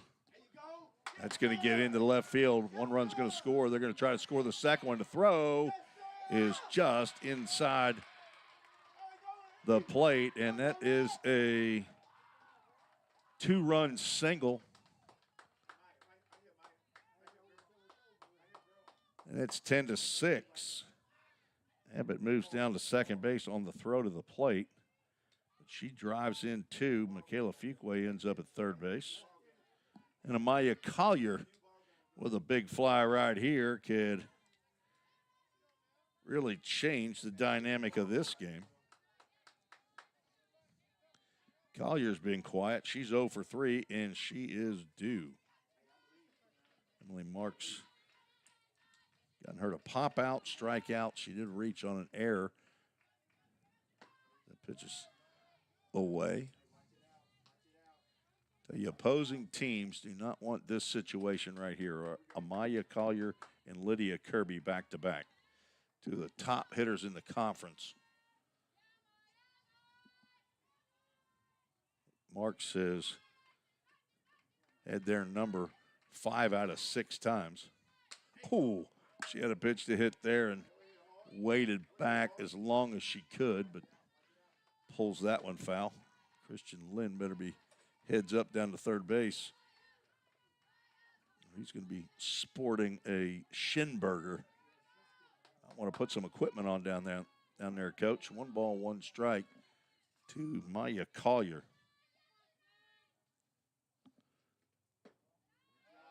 Down low. I was here calling the game when she fouled the ball off of her front foot. Hobbled around a little bit. Not sure if it was the next pitch she saw, but it was in that at-bat. She hit one to the tree that's just to the left of the Toyota Gallatin scoreboard. She ended up coming up and smoking a double down the left field line. After that, man, she had a pitch to hit right there and just missed. Fouled it straight back. And Marks come all the way back. 2 balls, 2 strikes on Collier. Wind blowing out to left center field now. So if Collier can get it up in the air toward the scoreboard, this will be a 1-run game. She fouls that one off as Marks goes away. Wind is swirling, so it is definitely blowing out here at the Nichols Softball Complex. Not sure if the super fans are here today. Dr. Wendy Tossenson, president of the college. Just down, a tough pitch to take, but we'll have a full count. Ministries, full count. Dr. Wendy Tossenson, the new president here at Vol State since July 1st. Her and her husband Kyle have become super fans of Vol State athletics. Women's basketball, men's basketball. They were at most of those games. They have really enjoyed coming and watching the men's baseball team and the Lady Pioneers. Full count pitch. Driven foul down the left field line. Change up by Marks had Collier a little bit out ahead. We'll do it all again as Abbott was ready to score on anything hit. She's down at second base.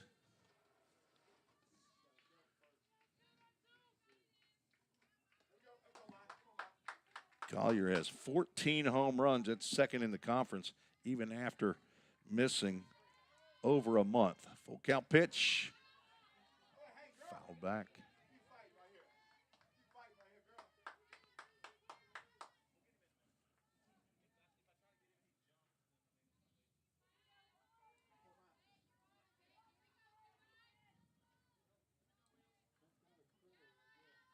Collier's 14 home runs, second only to Elena Ross at Walter State.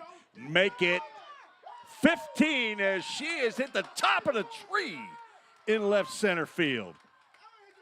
Ball State has come all the way back and now trail only by 1 run. A 3-run bomb by Amaya Collier.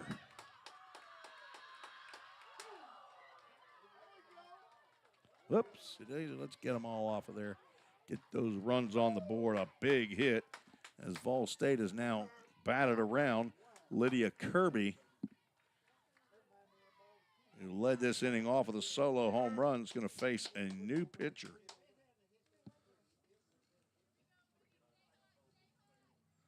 See who comes out of the Chat State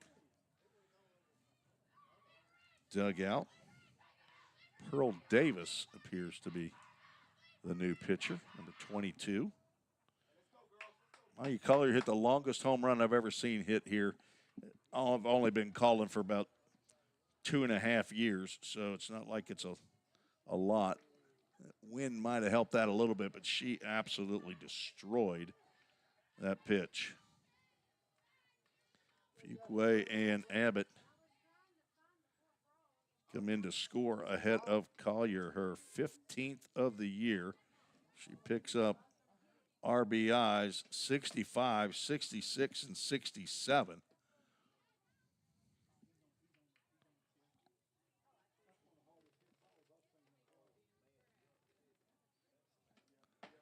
Saw somebody come running onto the field besides Pearl Davis. Davis out for her 6th appearance of the year. She only has 15 in the 3rd innings, 12 hits, 5 runs. Only 2 of those were earned, walked 4, struck out 12. Let's see where Pearl Davis hails from. 5'5" freshman from Columbia, Tennessee, attended Zion Christian Academy.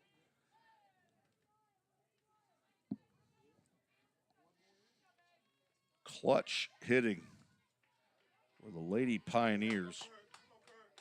Scored 7 here in the bottom of the 6th.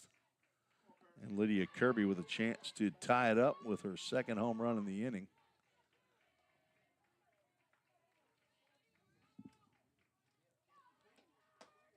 First pitch by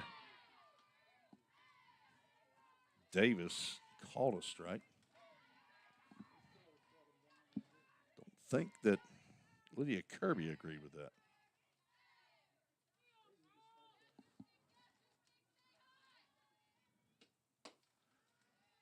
That one's wide.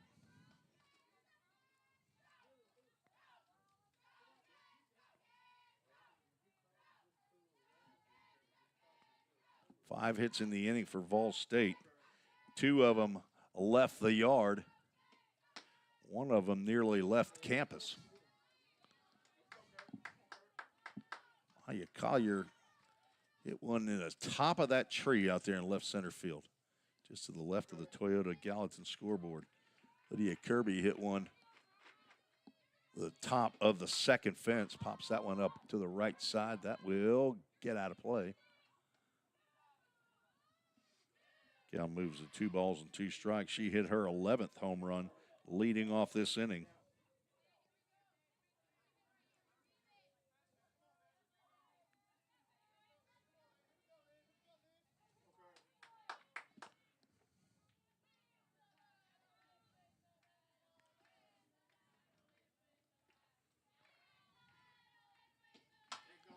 Popped up into center field. Briley Burns is going to make the catch for the final out of the 6th inning. Vol State storms back with a 7-run 6th. 7 runs on 5 hits, no errors, nobody left on base. We're headed to the 7th. It's a ball game now. Top of the 7th we go. Cheris Nichols try to keep the Lady Tigers off the board. See if Vol State can win it in the bottom of the 7th. We'll take a short break on the Vol State Sports Network.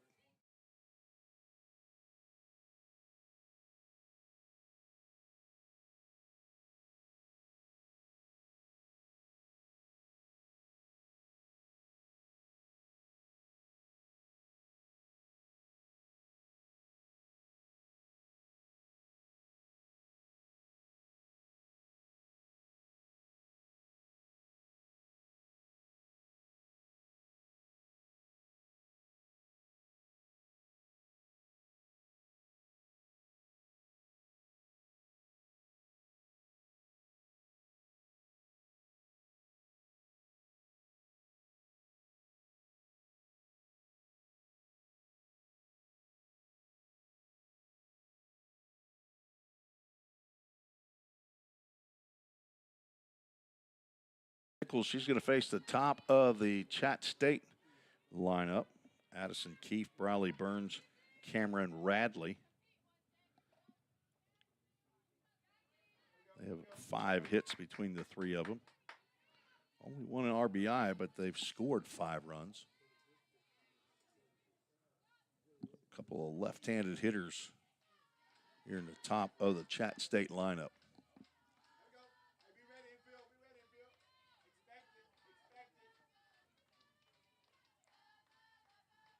Nichols' offering is away for ball 1.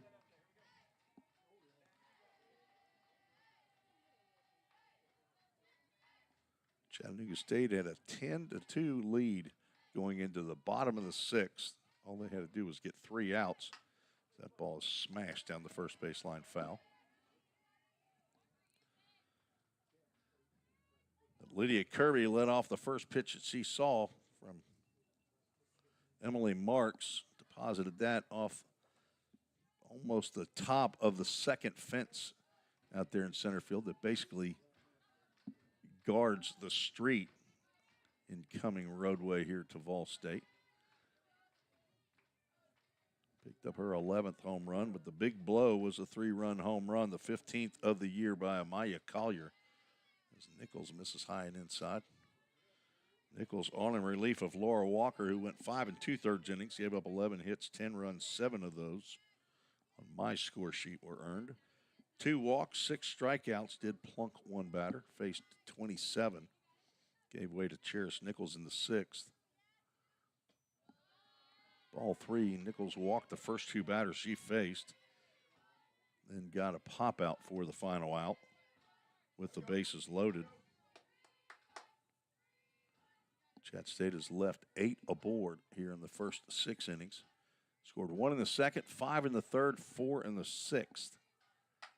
Line drive over the glove of Michaela Fuqua again, and Keeps going to round second. She's not stopping there. She's going to 3rd, and she's going to get in there. Sliding. Shelby Green looked like she had a little trouble digging that one out of the warning track. And a leadoff triple for Keefe.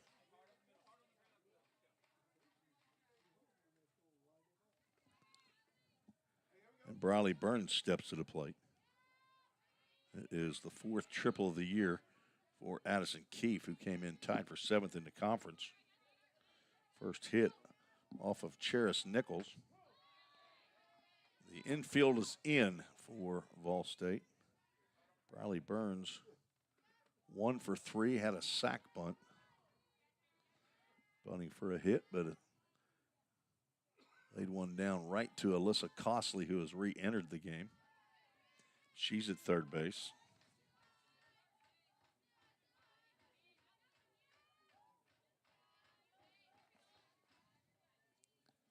Don't think there's any other defensive changes. The only one I can't see for sure, and I don't know that well, left fielder Caitlin Dillard. Popped out to Anna Harrison. She's not going to be able to make the catch there. And it's going to be an RBI single for Briley Burns. Chat State gets one of those runs back.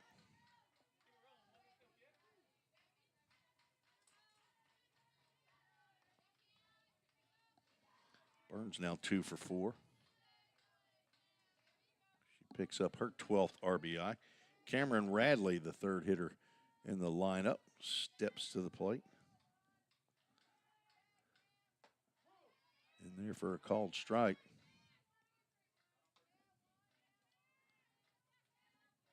Not your prototypical 3-hole hitter, 5'4".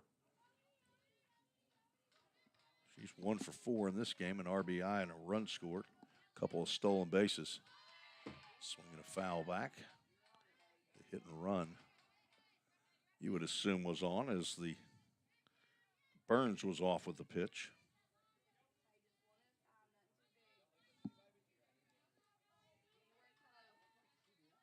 Burns 23 stolen bases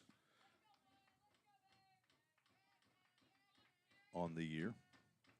That's 5th in the conference. She is taking off this time, throw down, and they got her on the back leg. Throw by Kirby to Collier. It's up the first baseline a little bit, so a caught stealing. So the pitch was out of the zone, but it will be the first out of the 7th.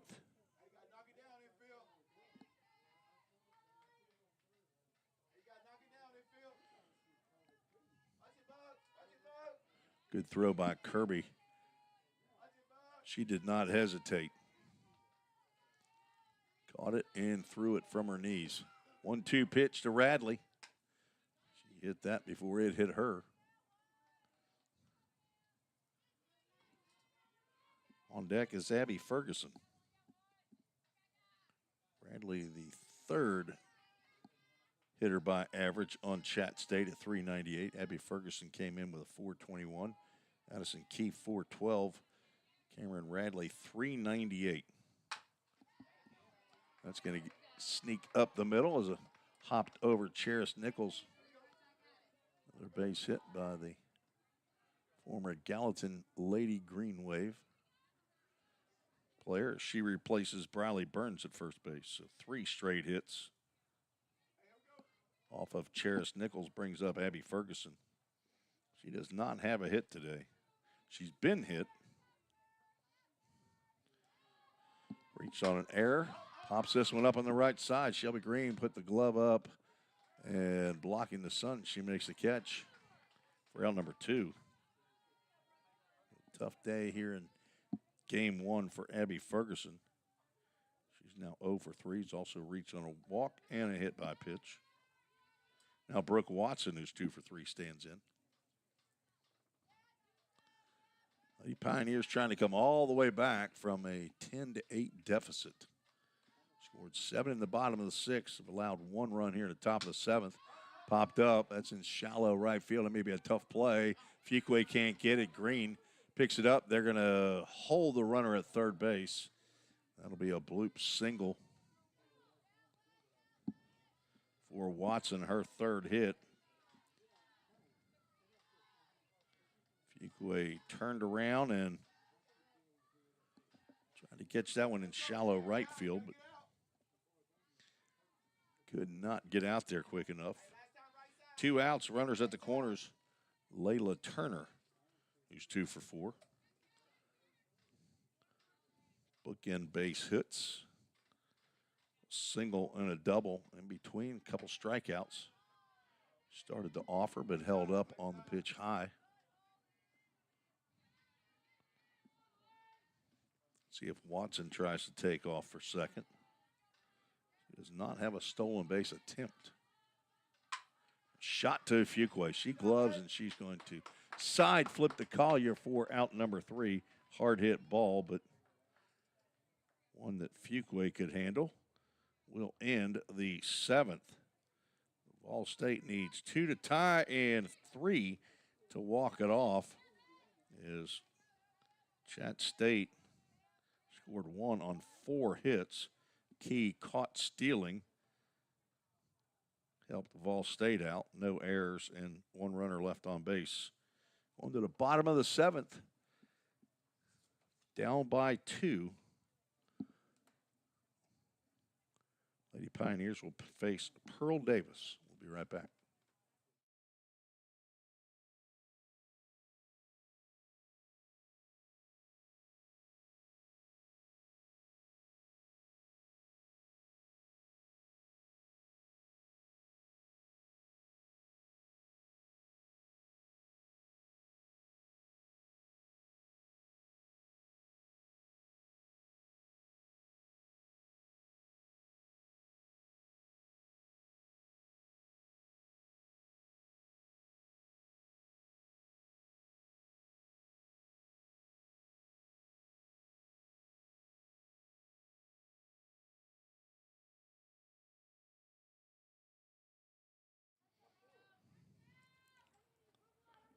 The 3 due up for Vol State: Shelby Green, Carly Costley,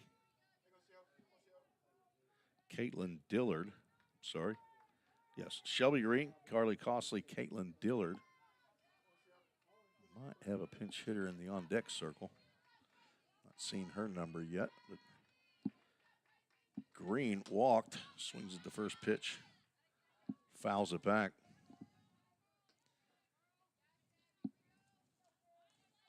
Pinch hitter is Willow Carden. It's in the on-deck circle. She's got home run power. Green can get on the base. Willow would be the tying run and had a chance to tie it up.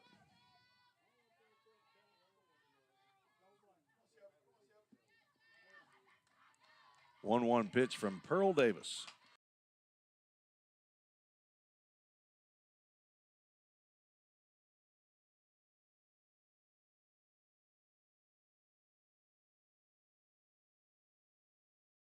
For Green, she's 1 for 3. 8th hit for Vol State. Now Willow Carden. 5'9" freshman from Coffee County High School. That's in Manchester, Tennessee. Daughter of Billy Bob and Rachel. As she takes a healthy hack, comes up empty. Sister to Eliza, Gus, Pearl, Will, and Abe. Hello to Grandma in Beech Grove, Tennessee.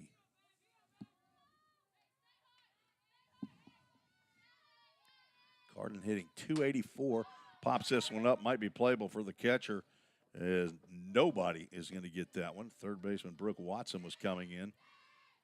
Mackenzie Woodall got turned around on that pop-up, and Carden gets another life. The count is no balls and 2 strikes. She's tied for 6th in the conference in doubles with 10.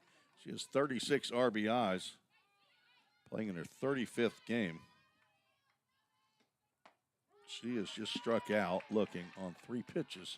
So that pitch catches that outside corner. And that was probably due to her not having the benefit of being at the plate to know that that pitch is going to be called a strike. Actually, a pretty good looking pitch. Really good pitcher's pitch. First strikeout for Pearl Davis. Now Caitlin Dillard stands in. He's going to look at a strike. Singled on a bunt in her last plate appearance.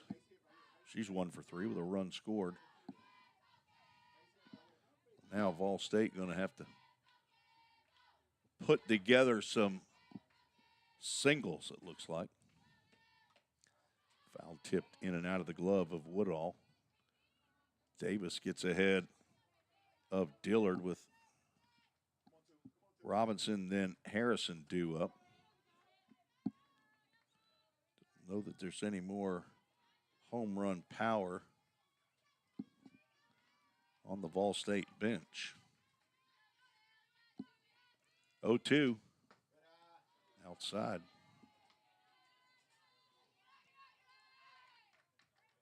Thinking it might be a pitcher's duel here, but 2 really good hitting teams. 2 really good pitching teams. Chat State first in ERA at 1.42. Vol State second with a 3.16. Dillard stays in the count. So pitching and hitting, these 2 teams near the, if not the top, near the top. Batting average. Top batting average going against a top ERA. Vol State hitting .389. Chattanooga State only giving up 1.5, less than 1.5 earned runs a game. Vol State was 7 earned in 1 inning. That ball is bowled up to the plate for ball 2. Emily Marks, 5 2/3 innings of work, 7 hits, 9 runs. My score sheet, 7 of those are earned. 5 walks, 7 strikeouts. Faced 30 batters. She's in line for the win if Davis can save it. There's a ground ball that gets by the infielder. Addison Keefe and into left center field. There's a knock for Caitlin Dillard. She's 2 for 4. And now the winning run will come to the plate. Runners at first and second. Vol State didn't get their first hit until the 3rd. They got 2 back-to-back. Then didn't get another hit until the 7-run 6th inning.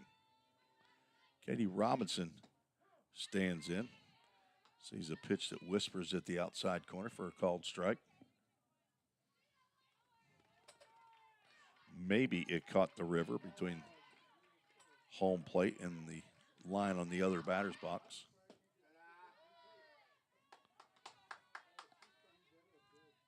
It's been a strike most of the day, though. Just have to have a fungo to get it. Some of you may know what a fungo is. It's not something that you get medicine for. Starts to go, and then we're going to check with the base umpire. He says, no, she didn't go. That was a 50-50 shot right there, I think. Base umpire Tim Coffey not in the best position to necessarily see that. Normally you want the umpire to be opposite. So if it's a right-handed hitter, umpire on the first base line. Popped up. This should be playable. Callie Allison's going to give way to Cameron Radley. Now Vol State down to their last out. Brings up Anna Harrison.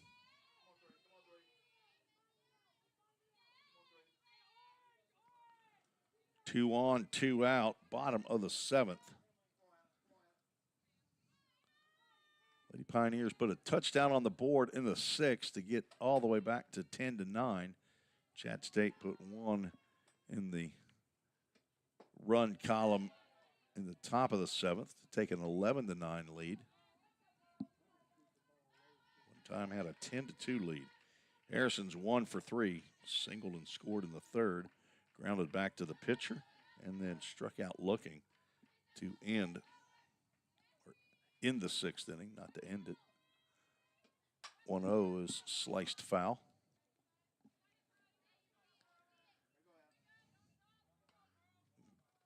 Get her on and get Fuquay to the plate. Back to the top of the lineup.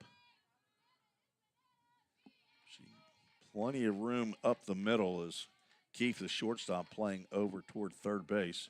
Hit a hot shot. She's going to try to go to third. Ground one foul.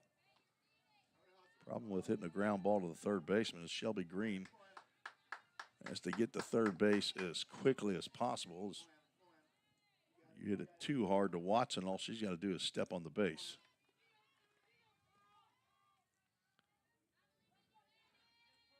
Anna Harrison can get it done here with the split grip.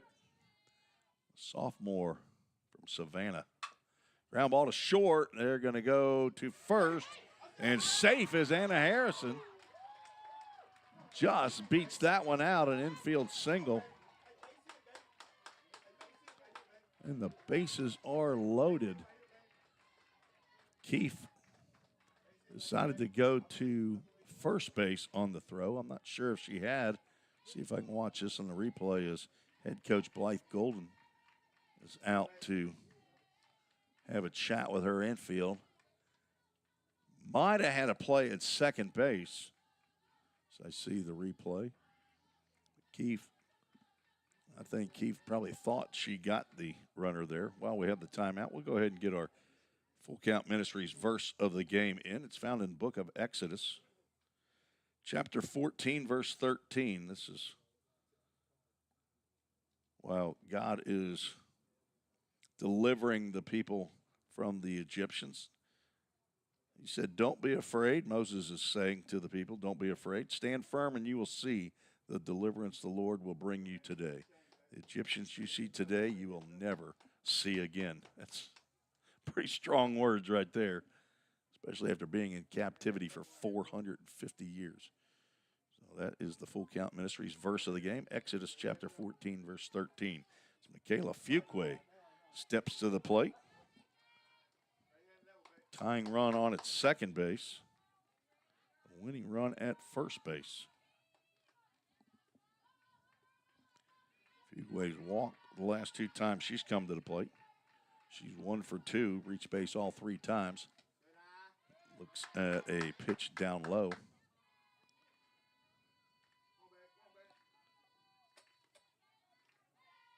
Chat State has not lost in a while.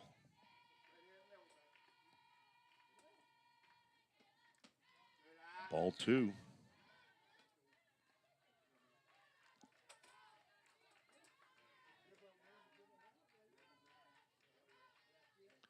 (22-0) in conference play. Chattanooga State. This is not a conference game, but that's going to be on the inside corner for a called strike. Fuquay knew it. She just took it.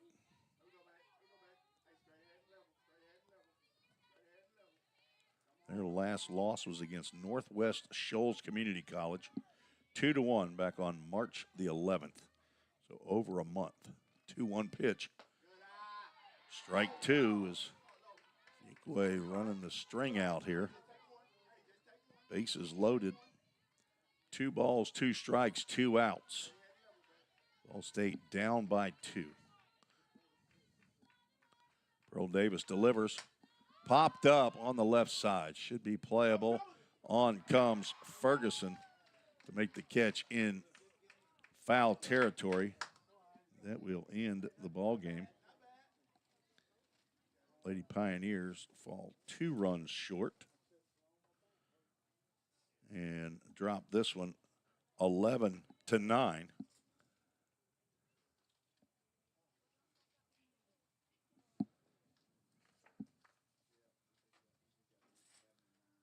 Two and a half plus hour game there. 2:39 actually. Ball State falls to 35-10. Chattanooga State moves to 38-6. As I said, this was not a conference game. And we'll have a second game here in probably about 20, 25 minutes. We'll carry it right here on the Vol State Sports Network. Let's name us a Toyota of Gallatin player of the game for Vol State. Pretty sure we have to go with Amaya Collier, as she had the big 3-run home run to get Vol State back in it. Let's see. A couple of hits for Caitlin Dillard. A couple of hits for Anna Harrison. 3-run home run, the 15th of the year for Collier. She now has 21 RBIs in 5 games and 3 home runs in that span. We'll name Amaya Collier is the Toyota of Gallatin player of the game. Congratulations. Go over and see Emily Smith in the service department, and she'll give you an attaboy or an attagirl, as the case would be here. Well, that'll do it for game number 1. Chattanooga State holds on to defeat the Lady Pioneers 11-9. Vol State will try to split the day here in game 2. We'll have it for you right here on the Vol State Sports Network.